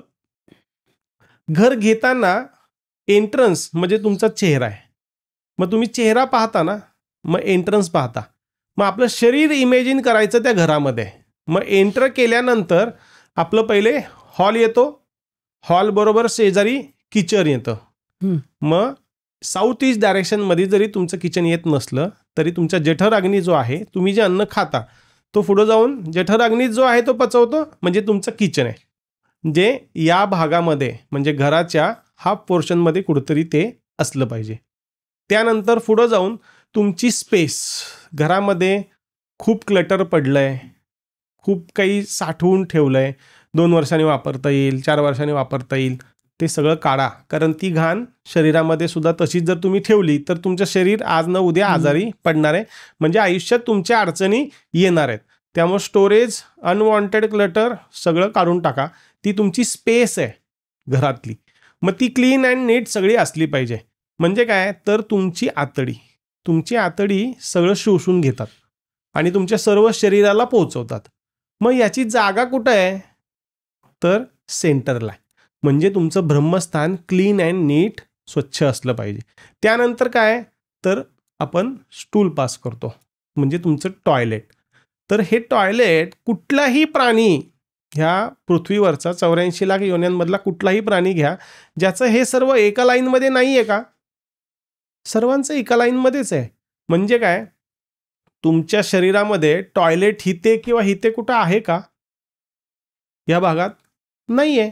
म्हणजे ते कुठं पाहिजे, एंड ऑफ द हाऊस, म्हणजे ॲटलिस्ट 50% पलीकडे तुमच्या घरातलं टॉयलेट असलं पाहिजे. हे बेसिक पाहायचं. आता हे तुम्ही म्हणता की 50% का? खाली जर काही इश्यू असेल तर डॉक्टर्स इथून आउट करतात. मग ती एक अरेंजमेंट झाली. मग चला ॲटलिस्ट हिते हिते हिते हिते कुठं न येता हिते तर येईल, हे बेसिक पाहायचं. त्या घरामध्ये कुठल्या दिशेला काय जातंय यासाठी तज्ज्ञांचा सल्ला घ्या, किंवा बेसिक तुम्ही एवढं जरी पाहिलं तरी मेजर तुमच्या आयुष्यामध्ये अडचणी येत नाहीत. मग कोणत्या दिशेतनं एंट्रन्स आहे, कोणत्या दिशेतनं नाही, हे पाहायची गरज नाही. म्हणजे ह्या सगळा अभ्यास करून मगच, म्हणजे असं कारण हे इतकं महत्वाचं असतं ना, कुठल्या मजल्यावर घ्यायचं, कुठला फ्लॅट नंबर पाहिजे, पण हे सगळं बघायला लागेल. म्हणजे त्याच्यामध्ये कसं आहे, मजला जो ठरवला जातो हा न्यूमरोलॉजिकली किंवा ॲस्ट्रोलॉजिकली पाहिलं जातं की याचं तत्व काय. ज्या व्यक्तीचं पृथ्वी तत्व आहे त्या व्यक्तीने जेवढं ग्राउंड टू अर्थ राहील, म्हणजे जेवढा खालच्या मजल्याला राहील तेवढं जास्त उत्तम असतं. या सगळ्यांमध्ये आम्ही फॅमिली डिसाईड करतो की सर्व फॅमिलीमध्ये कोणकोणती व्यक्ती आहेत, कमावते व्यक्ती कोण आहे, घर सांभाळणारी व्यक्ती कोण आहे, अभ्यास करणारा कोण आहे, इतर अजून कोण मेंबर्स आहेत, आणि मग सर्वांना मिळून कोणता मजला हवा हे आम्ही डिसाईड करून देतो. 5वा हवा का 6वा हवा का 9वा हवा का 10व्याच्या वर हवं का 5व्याच्या वर हवं, हे डिसाईड करता येतं. हे प्रिसाईजनेसमध्ये ज्यावेळेस आपल्याला जायचं आहे त्यावेळेस आपल्याला ठरवता येतं. आणि जर मी एखाद्याची जन्मतारीख तुम्हाला दिली तर तुम्हाला त्या व्यक्तीच्या आयुष्यात पुढे घडणाऱ्या घटना, जसं तुम्ही म्हणालात डिवोर्स झाले किंवा काही, तर ते साधारण समजतात का कुंडली न बघता? व्यक्तीकडे पाहिल्या नाही, त्याचं व्यक्तीकडे बघितल्यावर नाही, त्याची जी जन्मतारीख दिली तर साधारण या वर्षी 40व्या वर्षी हे होणार, 45व्या वर्षी हे होणार, किंवा एखादा आजार होणार कुठला, हे कळतं का? म्हणजे थोडक्यात त्या तारखेवरनं त्याचं भविष्य कळतं का? येतं. बेसिकली मी जे शिकवतो त्यामध्ये मी एक केस पेपर बनवायला शिकवतो. तुम्हाला जर आठवत असेल, आता तुम्ही डॉक्टर आहात, तुम्ही केस पेपर मेंटेन करत असताल. हा केस पेपर आजचे डॉक्टर्स किंवा आजचे ॲस्ट्रॉलॉजर किंवा आजचे कन्सल्टंट्स सर्वच आहेत की जे मेंटेन नाहीत करत. ठीक आहे. ज्या ठिकाणी हे मेंटेन केलं जातं आहे त्या ठिकाणी तुमचा अभ्यास केला गेलेला आहे, तुमचा रेकॉर्ड ठेवला गेलेला आहे. तर ह्या केस पेपरमध्ये तुमचं अख्खं आयुष्य दिसतं मला. म्हणजे तुमच्या जन्मापासून मृत्यूपर्यंत सर्व गोष्टी दिसतात, कधी काय गोष्टी घडणार आहेत. मी कन्सल्टेशन सुद्धा जे करतो किंवा विद्यार्थ्यांना पण शिकवताना मी सांगतो की तुम्ही कमीत कमी 1 वर्षाचा सपोर्ट त्या व्यक्तीला द्या, तर ती व्यक्ती त्या परिस्थितीतनं बाहेर पडू शकेल. त्या व्यक्तीचा फॉलोअप घ्या. मी हे सांगितलेलं तुम्ही केलं का, तुम्ही ते सांगितलं होतं ते केलं का, कारण ते कशासाठी असतं, पुढे येणारी अडचण असते त्याच्यावरती ते परिमार्जन असतं. मग ते सर्व दिसतं. एक उदाहरण सांगतो मी. माझे एक कस्टमर आहेत की ज्यांनी आता नवीन गाडी घेतली, मला सांगितलं नाही, पण डायरेक्ट नंबर घेण्याच्या वेळेस त्यांनी मला सांगितलं की सर नंबर घ्यायचा आहे. मी म्हणलं ठीक आहे, आता तुम्ही माझ्याकडे कन्सल्टेशनसाठीच आहात, मग ही गाडी तुम्हाला 1.5 वर्षानंतर विकावी लागेल. ते म्हणाले सर का, एवढी मोठी गाडी मी घेतोय. म्हणलं सर मी तुम्हाला नंबर देतोय की तुम्ही सेफ राहताल, पण ही गाडी स्क्रॅप होणार आहे. कारण हे दिसतंय तुम्ही नवीन गाडी का घ्यायला निघालात, तर तुम्ही आता ऑलरेडी बुकिंग वगैरे सगळं करून झालं आहे आणि आता डिलिव्हरी घ्यायची आणि नंबर घ्यायचा आहे. अशा वेळेस तुम्ही मला फोन केलात, तर मी नंबर देतो तुम्हाला काढून की तुम्हाला काही होऊ शकणार नाही, होऊ देणार नाही. मी त्यांना तसा नंबर काढून दिला. आत्ता 15 दिवसापूर्वी ते उज्जैनला जात होते. मला फोन केला होता की सर मी उज्जैनला चाललो आहे. मी म्हणलं ठीक आहे, तुम्ही ड्राईव्ह करू नका, दुसरा कोणाला तरी ड्राईव्ह करायला सांगा. त्या गाडीचा त्यांनी मला फोटो पाठवला आहे. ती गाडी 50% स्क्रॅप झालेली आहे. योगायोगानं गाडीमध्ये 4 जण होते, त्यातले जे पुढे 2 जण बसले होते त्यांना फक्त खरचटलं आहे, मागच्या दोघांना काही झालेलं नाही. आणि त्यांना मी सांगितलं होतं तुम्ही ड्राईव्ह करायचं नाही, मागं बसायचं. मग हे एवढं पाहता येतं फक्त त्या जन्मतारखेनुसार. तो केस पेपरच असा आम्ही बनवतो की त्यामध्ये सर्वच गोष्टी येतात. म्हणजे आता मोबाईल पण घेताना बघायचं का? अरे मोबाईल नंबर तर खूप मोठं काम करतो. हो का? आणि तो तर आरामात बदलता येतो ना? ते सांगा ना. काय होतं, जनरल व्यक्तीला मोबाईल नंबर बदलणं विशेष नाही आहे, त्याचे कॉन्टॅक्ट्स तेवढे नाहीत, तर त्याला ते सोपं आहे खूप. पण आता तुमच्या माझ्यासारखी व्यक्ती एखादी आहे किंवा एखादा व्यक्ती बिझनेसमन आहे, त्याला त्याचा जुना 10, 20, 25 वर्षांचा मोबाईल नंबर बदलणं तेवढं सहज नाही आहे. त्या केसमध्ये आम्ही एक बेसिक सुरुवातीला सांगतो की तुम्हाला नवीन नंबर मी घेऊन देणार आहे किंवा तुम्हाला मी सांगणार आहे त्या पद्धतीचं तुम्हाला घ्यायचं आहे, पण तोपर्यंत रात्री झोपताना आहे तो नंबर तुमचा स्विच ऑफ करून झोपा. त्याने स्विच ऑफ म्हणजे मोबाईलच बंद करा. मोबाईलच बंद करा. ओके. कारण ती फ्रिक्वेन्सी कंटिन्युअस हिट करत असते. मग तुम्ही स्विच ऑफ केल्यानंतर ॲटलिस्ट ते तुम्हाला कमी हिट करेल. कारण मोबाईल नंबरमध्ये खूप दृष्टी असतात, खूप कॉम्बिनेशन्स असतात, त्यानंतर त्याची टोटल असते. ह्या सगळ्यांचा इम्पॅक्ट तुमच्या आयुष्यावरती होत असतो. इथे एक गोष्ट मला खूप मोठी क्लिअर करायची महत्त्वाची, तुमच्या आयुष्यामध्ये कुठलीही गोष्ट जर घडती आहे तर त्याच्यामागे फक्त एकच गोष्ट नाही, त्याच्यामागे मल्टिपल गोष्टी आहेत. म्हणजे फक्त मोबाईल नंबर घेतला की माझं आता आयुष्य चेंज होणार आहे, तर हे होत नाही. तो एक फॅक्टर आहे, तो एक तुमच्या आयुष्यातला भाग आहे की जो तुम्ही चेंज केल्यानंतर काही प्रमाणात तुमच्या आयुष्यामध्ये बदल घडायला सुरुवात होतात. पण त्याचबरोबर इतरही गोष्टी, ज्याला आम्ही म्हणतो कर्म, सर्वात महत्त्वाचं आहे तर ते कर्म. 33% तुमचं कर्म, 33% तुमचं नशीब जे तुम्हाला नावातनं मिळालं आहे, आणि 33% तुमची वास्तू. हे 99% तुम्ही जर सिंक केलं तर तुम्हाला जसं हवं, जे हवं, जेव्हा हवं तेव्हा तुम्हाला ते प्राप्त व्हायला सुरुवात होते. तर मोबाईल नंबर नो डाऊट खूप महत्त्वाचा आहे, कारण तो आज मंगळसूत्रासारखा प्रत्येकाबरोबर आहे. मंगळसूत्रच म्हणावं लागेल, कारण त्याला कंपल्सरी आहे. तसंच कंपल्सरी म्हणजे अगदी वॉशरूममध्ये जाताना सुद्धा लोक मोबाईल बरोबर घेऊन जात आहेत, इतपत ते झालंय. तर मोबाईल नंबर खूप महत्त्वाचा आहे. मोबाईल न्यूमरोलॉजी खूप इंटरेस्टिंग आहे. त्याच्यावरनं खूप प्रिडिक्शन्स करता येतात. आपल्या मोबाईल नंबरवरनं खूप काही गोष्टी सांगता येतात, कारण ते दिसतं. वेगळा पॉडकास्ट करावं लागेल. आता ही मोबाईल न्यूमरोलॉजी म्हणजे जे तुम्ही म्हणालात, तर कुठले नंबर्स असू नयेत मोबाईलमध्ये, किंवा कुठले डबल घेतले तर काय होतं, हे असं एक ढोबळ मानाने सांगा. ठीक आहे, बघा सगळ्यात महत्त्वाचे अगदी निगेटिव्ह जे कॉम्बिनेशन्स आहेत ना, हे सांगतो. म्हणजे ते नंबरमध्ये तुम्ही शक्यतो टाळा. 26-62 हा खूप महत्त्वाचा कॉम्बिनेशन आहे. 28-82 कॉम्बिनेशन म्हणजे ते त्याच्यात एकत्र नसावे. म्हणजे 26-62 एकत्र नसावे. ओके, एकत्र नाही. 26 जर असेल तर तोही नको, आणि 62 जरी असेल तरी तोही नको. नकोच हे. तसंच 28 आणि 82, 68 आणि 86 हे कॉम्बिनेशन्स नकोच. आता त्याचबरोबर थोडेसे चांगले पण आहेत आणि थोडेसे खराब पण आहेत. असं कॉम्बिनेशन आहे 34 आणि 43. तर हेही कॉम्बिनेशन आहे की जे टाळलं पाहिजे. 41, 14 हेही कॉम्बिनेशन टाळलं पाहिजे. अगदीच बाकी सर्व चांगलं आहे आणि हे आहे तर हरकत नाही.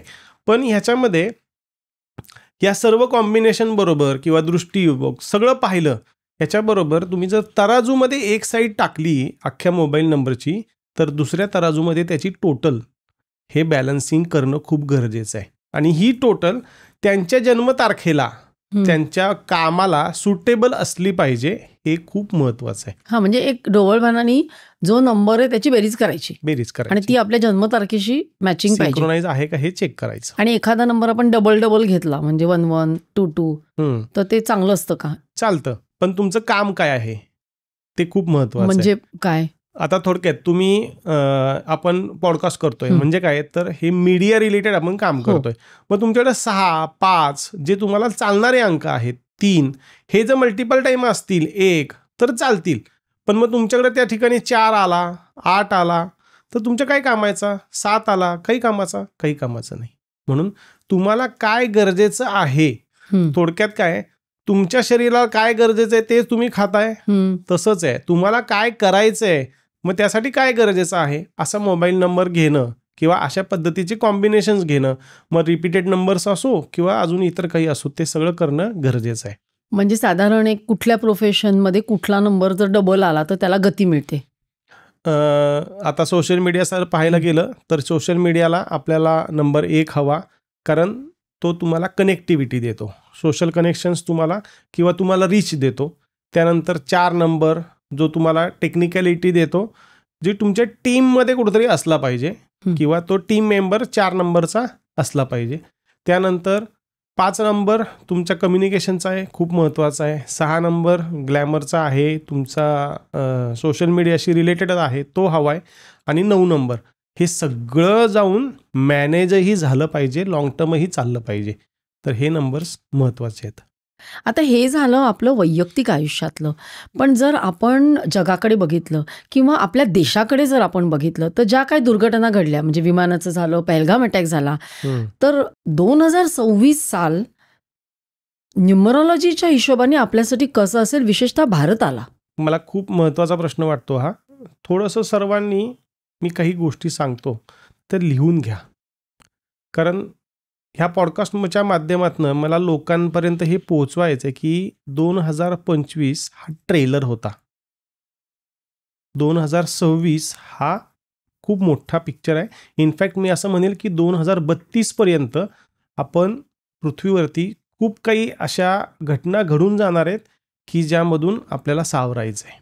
तर सगळ्यात पहिलं तर पाणी उकळून प्यायला सुरुवात करा आत्ताच. नंबर 2, तुम्ही जिथे आहात तिथे सेफ आहात का, पाण्यापासून थोडंसं दूर जा. म्हणजे काय होणार आहे? सुनामी येईल. कधी येईल? साधारण 27-26च्या मिडमध्ये, कारण भूकंप येणार आहेत. भूकंपांमुळं मल्टिपल भूकंप आहे. मी एक साधारण अंदाज देतो, कॅन्सर लाईन जी आहे जी आपल्या भारताला क्रॉस होती आहे त्याच्या आजूबाजूला मोठ्या प्रमाणात भूकंप होणार आहेत. मग ते भूकंप पाण्यामध्ये म्हणजे समुद्रामध्ये सुद्धा होतील आणि त्याचा आपल्याला मोठा फटका बसणार आहे. मी पाणी उकळून असं प्या म्हणून सांगितलं की अशी एक महामारी येणार आहे की ज्याला तुम्ही असं म्हणू शकता की कोरोना हा ट्रेलर होता, पण ती पाण्यातनं येणार आहे. तुमच्या आजूबाजूचं पाणी जर कंटॅमिनेटेड किंवा खराब झालेला असेल तर तुम्हाला त्याशिवाय किंवा तुमच्याकडे असे फिल्टर्सच नाहीत की जे त्याला फिल्टर करू शकेल. त्यामुळं पाणी आजच उकळून प्यायला सुरुवात करा, त्याला यूज टू व्हाल. कधी होणार आहे साधारण? हे तुम्हाला आता 26 पासून सुरुवात होतील, 26च्या एंड आणि 27चा स्टार्ट तुम्ही सर्व गोष्टी फेस करताल. त्याचबरोबर अजून एक महत्त्वाची गोष्ट, वर्ल्ड वॉर 27च्या मिडमध्ये सुरू होतंय. भले आपण त्याच्यामध्ये डायरेक्टली इन्व्हॉल्व 27मध्ये नाही, अगदी 28-29मध्ये आपण इन्व्हॉल्व होऊ, पण त्याचा इम्पॅक्ट आपल्यावरती येणार आहे. कारण साहजिक आहे, आज भारत सर्व जगाला जोडला गेलेला आहे, त्यामुळे त्याचा आपल्यावरती प्रभाव होईलच होईल. कोणत्या 2 देशात सुरू कोणत्या 2 देशात होईल? सुरू करायला चायना सुरुवात करेल, जे आत्ता ऑलरेडी सुरू आहे, जे रशिया आणि युक्रेनमध्ये चालू आहे. त्याच्यामध्येच हे कुठेतरी सहभागी होतील आणि मग ह्या सर्व गोष्टी सुरू होतील. त्याचबरोबर आत्ता ह्या वर्षा अखेरला आणि पुढच्या वर्षीसुद्धा भारत पाकिस्तानही पुन्हा सुरू होईल. साधारणतः आत्ता आपण हा सप्टेंबरमध्ये पॉडकास्ट करतोय. ऑक्टोबर, नोव्हेंबर, डिसेंबरच्या मध्ये बऱ्यापैकी पाकिस्तानाने आपलं युद्ध सुरू झालेलं असेल. म्हणजे आता मध्ये थोडंसं युद्ध सदृश्य परिस्थिती झाली होती, जे सीज फायर वगैरे सगळं जे झालं त्याच्यापेक्षा जास्त, त्याच्यापेक्षा एक्स्ट्रीम होईल. जे आपल्याकडे सिंदूर, जो आपण त्याला नाव दिलं आपण सिंदूर, पण त्या पद्धतीचा एक अजून मोठं सिंदूर 2 टाईप आपण भारताचं आणि पाकिस्तानचं युद्ध होईल. आपण जिंकू, साहजिक आहे. No doubt. आणि मग ही महामारी जी येईल ती फक्त म्हणजे पूर्ण जगाला व्यापेल. पूर्ण जगाला. मी एक ऑन एन ॲव्हरेज सांगतो, म्हणजे अगदी खूप सिरियस आहे ह्या बाबतीमध्ये. मी आहे त्या लोकसंख्येपैकी फक्त 60 ते 65% लोकसंख्या जिवंत राहील 2032 पर्यंत. 2032ला आपण कुठेतरी सावरायला लागू या सर्व गोष्टींमधून. 2027ला अजून एक महत्त्वाचा इव्हेंट आहे. इव्हेंट म्हणण्यापेक्षा ती खूप दुर्दैवी घटना होईल. आपल्याकडे नेटवर्क नसणार आहे आणि इलेक्ट्रिसिटीसुद्धा नसणार आहे. हा स्पॅन 3 महिने ते 9 महिन्यांचा आहे. हा एक्सटेंडही होऊ शकतो, कारण परिस्थितीत अशी आलेली असेल की आपल्याकडे नेटवर्क नसणार आहे बिकॉज ऑफ आपल्याकडे इलेक्ट्रिसिटी नसणार आहे. हा एक खूप महत्त्वाचा आहे. कसं होणार आपलं? कसं होणार? लॉकडाऊनमध्ये आपण जसं सर्व्हाइव्ह करायला शिकलो, इनफॅक्ट मी असं म्हणेल की त्यावेळेस आपल्याला कळून चुकलं की आपल्याला जगण्यासाठी काय गरजेचं आहे, पण तरीसुद्धा जर आपण सुधारणार नसू तर युनिव्हर्स त्याचं काम करणार आहे. कधी साधारण कधी 2027 मध्ये? 2027. मग आपण काय केलं पाहिजे? तुम्ही या ठिकाणी गावाकडचं जीवन जगायला सुरुवात केली तर तुम्ही जगू शकताल. त्या गोष्टींना ॲक्सेप्टन्स आणा की एवढ्याशा गोष्टींमध्ये सुद्धा आपण जीवन जगू शकतो. आता त्यावेळेस तुम्हाला रॉकेल, डिझेल, पेट्रोल हे काही मिळेल नाही मिळेल माहीत नाही, पण मेणबत्त्या मात्र कलेक्ट करून ठेवा. घरामध्ये नेटवर्क नसणार आहे, त्यामुळे UPI पेमेंट्स होणार नाहीत, कोणत्याही पद्धतीचे तुमचे ट्रान्झॅक्शन होणार नाहीत. कॅश घरामध्ये कंपल्सरी ठेवा. जी तुम्हाला 3 ते 4 महिने कमीत कमी तुमच्या खाण्यापिण्यापुरती पुरेल एवढी कॅश कंपल्सरी घरात ठेवा. 2027 म्हणजे अजून आपल्याकडे वेळ आहे, थोडासा वेळ आहे. तर त्या गोष्टींसाठी आज प्रिपेरेशन सुरू करा. हे खूप महत्त्वाचं आहे. 26 मध्येच तुम्हाला यातल्या काही गोष्टी दिसतील. तुम्ही मध्ये पाहिलं असेल तर एक दिवस अमेरिकेमध्ये पूर्ण लाईट गेली होती. त्याच पद्धतीचं 15 दिवस, मग 1 महिना, मग 3 महिने असं करत करत आपल्याला ते सोसावं लागणार आहे. तुम्ही म्हणताय त्याप्रमाणे सुनामी येईल किंवा भूकंप होईल, तर कुठल्या कुठल्या, म्हणजे आता मुंबई जवळच राहतो ना आपण, मुंबईमध्ये, तर मुंबईला पण धोका आहे का? येस. 2026 साली. आणि कुठल्या शहरांना धोका आहे? असे खूप आहेत की जे समुद्र किनाऱ्यावरती आहेत, अशा सर्व ठिकाणी धोका आहे. मी सांगितलं ना, कॅन्सर लाईन जी आहे ना, त्या कॅन्सर लाईनच्या आजूबाजूला जेवढे पण काही आहेत त्या सर्वांना धोका आहे. म्हणजे आपण यासाठी जे प्रॅक्टिकली करायचं ते करायचंच आहे. म्हणजे तुम्ही म्हणालात तसं. आणखीन काय करू शकतो? सर्वात महत्त्वाचं, हे सगळं घडतंय युनिव्हर्सल एनर्जीजमुळं. माझी सर्व प्रॅक्टिस युनिव्हर्सल एनर्जीजमध्ये आहे. तुम्ही मेडिटेशन करणं खूप गरजेचं आहे, जे युनिव्हर्सल एनर्जीजवरती डिपेंडंट आहे. म्हणजे काय, थोडक्यात जिथे तुम्हाला कोणता मंत्र गरजेचं नाही, तुमचं पोश्चर महत्त्वाचं नाही, पण फक्त युनिव्हर्सल एनर्जीज ज्या ठिकाणी आहे. मी एक उदाहरण द्यायचं तुम्हाला सांगतो.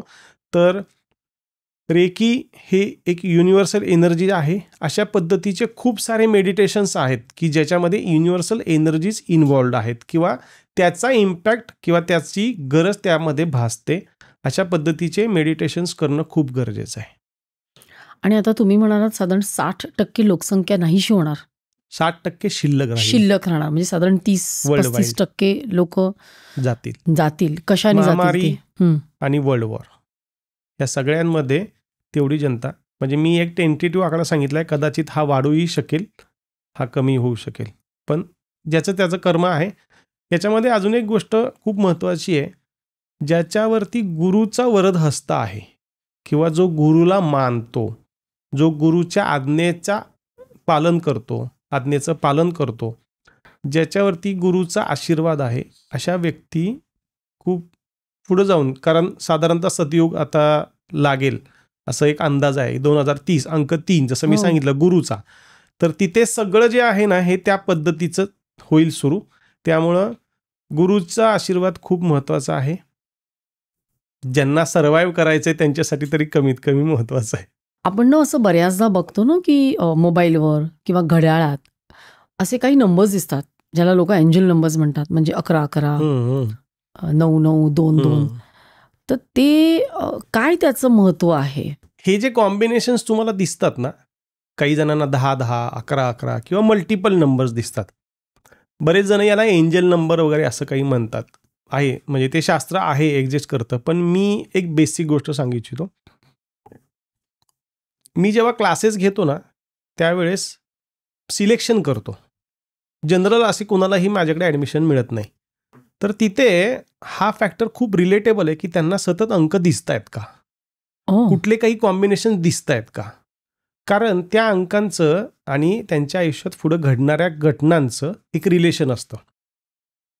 किंवा काही जणांच्या बाबतीत तो अंक जोपर्यंत रिअलिस्टिकमध्ये तो बाहेर पडत नाही, म्हणजे इव्हेंटमध्ये तो होत नाही, तोपर्यंत तो त्यांना दिसत राहतो आणि त्यांना तो सांगत असतो की ह्यासाठी मी तुला दिसत होतो. मग हे बऱ्याच जणांना कळत नाही. मी एक बेसिकमध्ये सांगतो. एक अंक जर दिसत असेल 1-1, 11-11 हे मल्टिपल टाइम्स कितीही वेळा कुठेही दिसत असेल, तर एक अंक हा न्यू बिगिनिंग आहे, नवीन गोष्टींची सुरुवात. सूर्य आपल्याला काय दाखवतो? सकाळी बाहेर येऊन नवीन दिवस उगवलाय, ही नवीन गोष्टींची सुरुवात आहे. अंक 2 म्हणजे तुमची रिलेशनशिपमध्ये कुठेतरी इश्यू आहेत, तिथं तुम्ही कॉम्प्रोमाइज करा. म्हणजे 2-2 असं कसंही कुठल्याही स्वरूपात. मी अगदी बेसिक सांगतो, ते प्रत्येकाचं खूप मोठमोठं रिलेशन आहे, पण एक बेसिक जर तुम्हाला आता आपण जर जायचं आहे, गो थ्रू करायचं आहे, तर त्या पद्धतीने मी सांगतो. अंक 3 आहे, तर तुम्हाला कोणाचं तरी गायडन्स घेणं गरजेचं आहे किंवा तुम्हाला कोणाचं तरी गायडन्स मिळणार आहे, कारण गुरुचा अंक आहे. त्यानंतर अंक 4 आहे, तर याचा अर्थ तुम्हाला खूप छान आयडियाज येत आहेत किंवा तुम्ही कोणाला तरी तुमच्या आयडिया शेअर करा. म्हणजे 4 वाजून 4 मिनिटं, 4 वाजून 40 मिनिटं, 44 असं बऱ्याच ठिकाणी बऱ्याच जणांना दिसतं. गाडी नंबर मध्ये दिसतं, अच्छा कुठेही दिसतं. म्हणजे तुम्ही बाहेर पडलात की तुम्हाला तो दिसतो म्हणजे मोबाईलवर दिसतो, गाडी दिसते, होर्डिंग दिसतं, असं काहीतरी. कुठेही मल्टिपल ठिकाणी आहेत की जिथे तुम्हाला मल्टिपल नंबर्स कॉम्बिनेशन मध्ये दिसतात. तर अंक 5 हा काय सांगतो? कम्युनिकेट करा.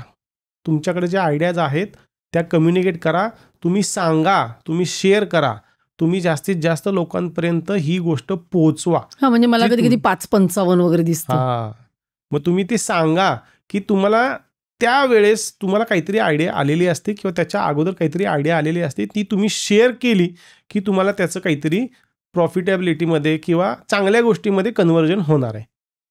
अंक 6, you have to go for marriage, relationship.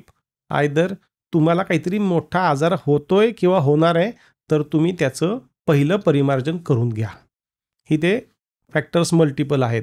अंक 6 6 वाजून 6 मिनिटं असं बऱ्याच जणांना दिसतं. तर मी म्हणजे अगदी सर्वांच्या बाबतीत नाही, पण अशी पण लोक पाहिलेत की ज्यांना काही दिवसांमध्ये तो दिसत होता आणि काही दिवसांमध्ये मोठा आजार डिटेक्ट झाला, जो की ते अवेअर नव्हते की मला असा आजार होऊही शकतो, असं काही असूही शकतं. तर मी एक उदाहरण सांगतो. माझ्याकडे कस्टमर आहेत, चाकण MIDC मध्ये त्यांचे वडील आहेत, डिपार्टमेंटमध्ये आहेत, आणि सरांचं ना आमचं बऱ्याचदा बोलणं व्हायचं, कारण माझ्याकडे बरेच डिपार्टमेंटमधली पण लोक येतात कन्सल्टेशनसाठी. तर ते सर सांगायचे की सर असं असं मला सारखं 6 दिसतोय, गाड्यांच्या नंबरमध्ये दिसतोय, घड्याळात दिसतोय, मल्टिपल ठिकाणी. तर काय असेल? तर मग मी त्यांना सांगितलं होतं की फुल बॉडी चेकअप करून घ्या. तर ते म्हणाले सर ते आता वयानुसार मी करतोय ऑलरेडी, पण काहीच सापडत नाही. तुम्ही बिलीव्ह नाही करणार, हे आमचं कम्युनिकेशन झाल्यानंतर जवळपास त्यांनी 3 वेळेस ही गोष्ट रिपीट केली, सर नाही आहे काही. आणि 3 महिन्यानंतर त्यांची मुलगी एक दिवस चक्कर येऊन पडली. मग तिला जेव्हा सगळं सोनोग्राफी हे ते सगळं करून झालं, सिटी स्कॅन, तर तिला ब्रेन ट्यूमर सापडला. मग ज्यावेळेस ते मला म्हणाले की सर हे तुम्ही म्हणत होतात हे माझ्या बाबतीत नव्हतं, मुलीच्या बाबतीत घडलं. मग मी म्हणलं की तिला विचारा की तिलाही ही गोष्ट होत होती का. तर तिने सांगितलं, हो बाप्पा, मला सुद्धा हे 6 रिपीटेड दिसत होते. म्हणजे हे त्यांना इंट्युशन्स होते की त्यांच्या मुलीच्या बाबतीत हे काहीतरी घडणार आहे, तुम्ही काळजी घ्या. कारण ती याच्या अगोदर 3 ते 4 वेळेस चक्कर येऊन पडली होती, पण तिने ते सांगितलं नव्हतं. मग हा 6 नंबर काही लोकांना अशाही पद्धतीने इंटिमेट करतो. 7 अंक अध्यात्माला जोडले जा, क्रिएटिव्हिटी करा, तुम्ही खाली रिकामे बसू नका, काहीतरी करत राहा. हे खूप महत्त्वाचं आहे. बऱ्याचदा काही लोक आयडियाज येतात पण उतरवत नाहीत, सांगत नाहीत, शेअर करत नाहीत. तर 7 अंक जर तुम्हाला मल्टिपल टाइम्स दिसत असेल तर अध्यात्माची साथ घ्या आणि त्या गोष्टी करायला जा. 8 अंक, आता ज्यांना मल्टिपल टाइम्स 8 अंक दिसतोय त्यांनी ह्या गोष्टीला प्रिपेअर होणं गरजेचं आहे की आता मला कष्ट जास्त येणार आहेत. याला आपण थोडंसं पॉझिटिव्ह वेनी जर पाहिलं तर त्या व्यक्तींनी असं घेतलं पाहिजे की आता मी जास्त कष्ट करायला प्रिपेअर झालो पाहिजे. या पद्धतीने घेतलं तर त्यांना ते स्मूथ जाईल. कारण 8 अंक हा कष्ट देतो पण त्याचं फळही तेवढंच मोठं देतो. आता झाला 9 अंक. तर 9 अंक काय आहे, आम्ही त्याला बॅलन्स शीट इयर म्हणतो किंवा बॅलन्स शीट नंबर म्हणतो. तर बॅलन्स शीट म्हणजे काय, लॉस अँड प्रॉफिट्स. जर तुम्ही चांगलं कर्म केलेलं असेल तर तुम्हाला चांगलं मिळणार आहे आणि जर तुम्ही वाईट कर्म केलेलं असेल तर तुम्हाला वाईट मिळणार आहे. हा जर 9 सतत कुठल्या ना कुठल्या माध्यमातून तुम्हाला दिसत असेल तर तुम्ही आनंदी पण होणं गरजेचं आहे आणि तुम्हाला भीतीही तेवढीच वाटली पाहिजे. हे तुमचं तुम्ही डिसाईड करू शकता की तुम्ही कर्म चांगलंवालं किती केलंय आणि खराबवालं किती केलंय, ते तुम्हाला भोगावं लागणार आहे. आता प्रत्येक वेळेला तुम्ही जेव्हा म्हणता की गुरुची कृपा किंवा अध्यात्माची जोड असणं आवश्यक आहे, कारण मला असं वाटतं तू शिकून ज्ञान मिळेल, पण जेव्हा आपल्याला एखाद्या गोष्टीचं एक्झॅक्ट काही सांगायचं असेल किंवा तुम्ही जे सोल्युशन सांगता तर त्याच्या मागे एक काहीतरी ईश्वरी संकेत मिळणं किंवा गुरुची कृपा अशी महत्वाची आहे. तर तुम्हाला असे काही अनुभव आलेले आहेत का अध्यात्माचे? मला अनुभव खूप आलेत. मी त्यातला एकच अनुभव सांगतो.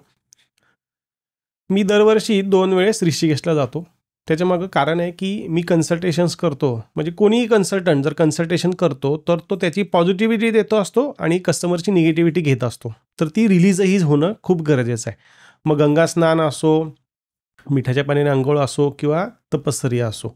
तर मी दरवर्षी 2 वेळेस जातो ऋषिकेशमध्ये किंवा ऋषिकेशच्या आजूबाजूचा खूप सारा जो एरिया आहे जिथं मी जाऊन तपश्चर्या करतो.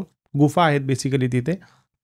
तर मी अशा एका व्यक्तींना भेटलो की ज्यांचं आयुष्य 1000 वर्ष 900 वर्ष झालेलं आहे. पण ती व्यक्ती अजूनही तेवढीच तरुण दिसते की ज्यांचं वय 22-23 वर्ष असावं.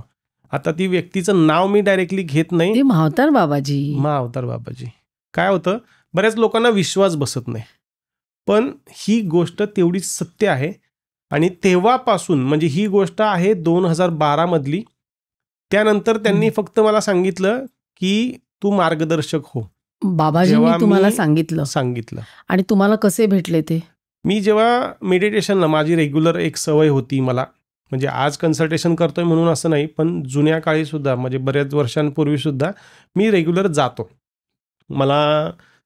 मी स्वरूपवर्धिनी, ज्ञानप्रबोधिनी अशा संस्थांबरोबर जोडला गेलेला असल्यामुळं साधना, स्वतःचं क्लिन्झिंग हे खूप गरजेचं आहे. म्हणून मी तेव्हापासून, किंवा आपण म्हणतो की क्लाइम्बिंगसाठी, गड किल्ले चढण्यासाठी, तर अशा पद्धतीचे मी बरेच उपक्रम करायचो. त्या माध्यमातून मी जेव्हा एकदा गेलो त्यावेळेस योगायोगानं त्यांच्याशी आमची भेट झाली. त्यांनी फक्त एवढं सांगितलं नाही तर त्यांनी अजून अशा खूप काही गोष्टी सांगितल्या, पण मला त्या नाही वाटत की शेअर कराव्यात, इथं सांगाव्यात. पण माझ्या आयुष्यामध्ये मला तो एक जो आशीर्वाद मिळाला, त्यानंतर मी या फील्डमध्ये अनुषंगाने हळूहळू आलो आणि मग बऱ्याच गोष्टी चेंज झाल्या. जे त्यांनी मला सांगितलं ते मी आज कार्य करतोय ज्याच्यामुळं मला पैसा, नाव, कीर्ती हे सर्व तर मिळतंच आहे, पण एक सॅटिस्फॅक्शन जे मला त्या करिअरमध्ये नव्हतं. मी इंजिनिअरिंग फील्डमध्ये होतो, ज्या इंजिनिअरिंग फील्डमध्ये मला जे सॅटिस्फॅक्शन नाही मिळालं ते आज मला सॅटिस्फॅक्शन या फील्डमध्ये लोकांची मदत करून जो आनंद मिळतो, रात्री जाऊन निवांत झोप लागते, हे फक्त महाराजांमुळे. मला असं वाटतं की म्हातार बाबाजींनी फक्त दर्शन नाही दिलं तर म्हणजे दर्शन मिळणं तर खूपच कठीण आहे. ते अजूनही लोकांना ह्या तसंच गोष्टीवरती विश्वास बसत नाही, नाही पण ही रियालिटी आहे. आणि त्यांनी तुम्हाला पूर्णतः गाईड केलं पूर्णतः गाईड केलं. या विषयावरनं कसं तुम्ही नाही. केलं पाहिजे. मला फक्त त्यांनी एवढंच सांगितलं की तू गाईड कर, तू लोकांना सल्ला देण्याचं काम कर. त्यावेळेस मी ब्लँक होतो की मी स्वतः या ठिकाणी आलो आहे, म्हणजे मला तुमचा आशीर्वाद मिळाला आहे. म्हणजे इनफॅक्ट मी एवढंही सांगेल, मी त्या अगोदर रेकी मास्टर होतो, रेकीचं माझं ज्ञान होतं, पण मला माझ्या रेकीच्या गुरूंनी सांगितलेलं होतं बाबाजींच्या बाबतीत. पण त्यावेळेस त्यांनी मला सांगितलं होतं की त्यांची जर इच्छा असेल तर ते तुझ्यासमोर येऊ शकतात, एवढं सांगितलं होतं. आणि त्यांना त्यांचा साक्षात्कार झालेला होता, जो त्या माध्यमातनं मी जोडला गेलेला असल्यामुळं मलाही झाला. त्यावेळेस म्हणजे मी शॉक होतो, तर मी त्यांना काही खूप जास्ती विचारू शकलो नाही, किंवा त्यांनी जे मला सांगितलं ते त्यावेळेस फक्त मी आशीर्वाद रूपी घ्यायचं काम केलं. आम्ही 3 दिवस त्या गुफेमध्ये मेडिटेशनच करत होतो, त्यांचंही मेडिटेशन सुरूच होतं, आणि मी त्यांच्या मार्गदर्शनाखाली मेडिटेशन केलं, जे पुढं जाऊन मी आज शिकवतो सुद्धा आहे. की माझ्या अंडर असे हजारो लोक आहेत की ज्यांनी मेडिटेशन शिकलं. मी बेसिकली माझ्या न्यूमरोलॉजीचा कोर्स असो, वास्तूचा कोर्स असो, मी ते मेडिटेशन शिकवतो. जे बाबाजींनी म्हातार बाबाजींनी तुम्हाला शिकवलं. दिलं ते. येस. आश्चर्याची गोष्ट अशी आहे की 2012 सालीच मला म्हातार बाबाजींनी दृष्टांत दिलेला. वा. म्हणजे मला असं वाटतं आपल्याला दोघांना एकत्र आणण्याचं काम म्हातार बाबाजींनी केलेलं आहे, आणि त्याच्याचमुळे हा योग आलेला आहे. मला असं वाटतंय की त्यांचीच इच्छा आहे, म्हणून हा एक खूप महत्त्वाचा विषय आहे. 2026 किंवा इथून पुढचा जो हा आपला 2032 पर्यंतचा तो काळ आहे, तो तुमच्या माध्यमातूनच, कारण मी अजून कुठं ही गोष्ट बोललेलो नाही, सांगितलेलं नाही, तर तुमच्या माध्यमातूनच ही गोष्ट माझी लोकांपर्यंत पोहोचावी म्हणून कदाचित त्यांनीच आदेश दिला असेल, आणि आपण दोघे इथं एकत्र आलेले असावं. खरं आहे, कारण त्यांचे जे म्हणजे ते कोणत्या प्रकारे जगाला मार्गदर्शन करतील आणि त्यांच्या पद्धती या अनाकलनीय असतात. त्यामुळे आज त्यांच्याचमुळे आपण दोघं इथे जमलेलो आहोत, नाही का. तर आता हे तुमचं जे एवढा अभ्यास आहे आणि बाबाजींच्या कृपेमुळेच मिळालेली एक प्रकारची सिद्धी आहे की तुम्हाला ते समजतं, तुम्हाला ते दिसतं. मग हे पुढच्या पिढीला हे ज्ञान किंवा हा जो अनुभव आहे तो कसा मिळेल. कारण आज काय झालंय माहिती, लोकांना ह्याच्यामध्ये भयंकर इंटरेस्ट आहे, कारण उद्या काय होणार आहे ह्याची शाश्वती नाहीये. त्यामुळे खरा ज्यांनी अभ्यास केलेला आहे आणि ज्याच्यावर दैवी कृपा आहे त्याच्याकडनं शिकणं फार गरजेचं आहे. तर एक आपल्या प्रेक्षकांना तुम्ही सांगा की तुम्ही त्यांना मार्गदर्शन तर करालच, पण ज्यांना शिकायचं आहे त्यांच्यासाठी तुम्ही काय कराल. येस, नक्कीच. मी 2018 पासून शिकवण्याचंही कार्य करतोय. त्याच्या अगोदर फक्त कन्सल्टेशन होतं सुरू, पण लॉकडाऊननी 18मध्ये मला काही पर्सनली लोक आली आणि आम्हाला शिकवा म्हणाली, शिकवलं. पण 19 आणि 20 आपल्याला जेव्हा लॉकडाऊन लागला जेव्हा, त्यावेळेस मात्र मी रिअलमध्ये शिकवायला सुरुवात केली. आता त्यावेळेस ते जे ज्ञान होतं हे लोकांनी सांगितलं म्हणून शिकवायला सुरुवात केली. पण आता मी ज्या पद्धतीचं सर्व संशोधन मला युनिव्हर्सनी दिलं आहे, ज्या गोष्टी दिल्यात ज्यामुळं लोकांचं खरंच खूप कल्याण होतं आहे, तर आता मी काय करतो, मी येणाऱ्या इन्क्वायरीज ज्या आहेत ना, हे आम्ही सॉर्ट करतो. सगळ्यात पहिले त्यांच्या डेट ऑफ बर्थमध्ये त्या गोष्टी आहेत का, की हे प्रॉपर कन्सल्टंट बनू शकतील का. त्यानंतर त्यांचा इंटरव्ह्यू घेतला जातो आणि मग आपण त्यांचं ॲडमिशन घेतो. आता हे मी का सांगतोय, तर माझी अशी इच्छा आहे की 2032 पर्यंत प्रत्येक घरात एक तरी न्यूमरोलॉजिस्ट असला पाहिजे. कारण त्यामुळे तुम्हाला पुढचं काय घडणार आहे, अगदी आता मी जे सांगतोय हे सर्व कॅल्क्युलेशन्स आहेत ना, हे न्यूमरोलॉजिकली कॅल्क्युलेट केलेले आहेत. तर हे सर्व तुम्हाला करता यावेत म्हणून तुमच्या घरात एक व्यक्ती हवा. मग ती एकतरी एका व्यक्तीची जन्मतारीख येते एखाद्या घरामध्ये, की त्याची ती कॅपॅबिलिटी आहे का. कारण त्याला लॉजिक, त्याला इंट्युशन्स, ह्या दोन्ही गोष्टींची खूप गरज आहे. कॅल्क्युलेशन्स पण आहेत आणि प्लस तुमचे इंट्युशन्सही खूप गरजेचे आहेत. पुढे जाऊन सगळा काळ बदलणार आहे आणि ज्या काळामध्ये तुम्हाला क्विकनेस, तुम्ही आजच पाहत असताल की बरेच आज असे प्लॅटफॉर्म्स आहेत की जे तुम्हाला 10 मिनिटात, 5 मिनिटात, 15 मिनिटात डिलिव्हरीज करतात. म्हणजे क्विकनेस हा वाढलेला आहे. तसाच क्विकनेस तुम्हाला पुढे खूप गरजेचा आहे, कारण सगळं जग बदलणार आहे. खूप स्पीड येणार आहे. जो आज आहे त्याच्या 10 पट जास्ती स्पीड येणार आहे. त्यावेळेस तुम्हाला क्विक कॅल्क्युलेशन करण्यासाठी न्यूमरोलॉजी खूप महत्त्वाची आहे. क्विक डिसिजन घेण्यासाठी न्यूमरोलॉजी खूप महत्त्वाची आहे. त्यामुळे मी म्हणेल की हर घर एक न्यूमरोलॉजिस्ट होना चाहिए. अंक 13 हा भाग्यवान आहे की अपशकुनी आहे? हा खूप भाग्यवान आहे. म्हणजे मी आजपर्यंत जर पाहिले आहेत त्या दोघांना तुम्ही जर बॅलन्स करत असताल तर तुम्हाला अंक 4 हा देतो. कारण 1 आणि 3च्या कॉम्बिनेशननी हा अंक तयार होतो आणि तो 4 अंक ज्या व्यक्तीकडे केतू आहे त्याला तो देतो म्हणजे देतो. गाडीचा एक लकी नंबर सांगा आपल्या प्रेक्षकांसाठी. असं लकी नंबर सर्वांसाठी सेम कोणताही नाही. प्रत्येकाच्या जन्मतारखेवरनं तो कॅल्क्युलेट केल्यानंतरच तो सांगता येऊ शकतो. कारण त्याला काय हवं हे पहिलं समजणं गरजेचं आहे. म्हणजे जर भरपूर समृद्ध असं जीवन हवं असेल तर कुठला नंबर रिपिटेशन केलं पाहिजे, त्याच्यामध्ये कुठला नंबर असलाच पाहिजे? 5 अंक आणि 7 अंक प्लस त्याची टोटल 1 अंक, 3 अंक, 5 अंक यापैकी एका अंकावरती आली पाहिजे. कोणते 2 अंक एकमेकांना जर डेट करत असतील तर परफेक्ट कपल होईल? सगळ्यात मस्त 1 आणि 7. 1 आणि 7. 1 तारखेला त्याच्यामध्ये जन्मतारखेमध्ये जर मूल्यांक, भाग्यांक किंवा दैवी अंकामध्ये जर असेल आणि 7 अंक पार्टनरच्या किंवा त्याच्या 7 आणि पार्टनरच्या 1 आणि 7 सर्वात उत्तम. आणि ज्यांच्याकडे नसेल अजून एखादा सांगा. 2 आणि 7. अच्छा. हे दोन्ही आहेत. 4 आणि 7 हेही आहेत. 1 आणि 9 हे पण आहे. मगाशी सांगितल्यासारखे. मोबाईलमध्ये कोणते नंबर सोबत नसावेत? 28, 26, 46, 41, 68, 86, 34, 43 हे नसावेत. एखाद्या नात्यामध्ये दोन्ही लोकांमध्ये तोच नंबर असेल तर चांगलं का वाईट? हो, खूप चांगलं, खूप उत्तम. सपोज 1-1 जर नवरा आणि बायको दोघांची जर 1-1 असेल तर साहजिक आहे ना, दोघांची मतं सेम असणार, दोघांचे विचार, दोघांच्या आयडिया सेम असणार. फक्त व्हॅल्यू ॲडिशन त्याच्यामध्ये होईल आणि त्यातनं काहीतरी नवीन छान उत्पन्न होईल. हे नक्कीच चांगलं. येस, नक्कीच चांगलं.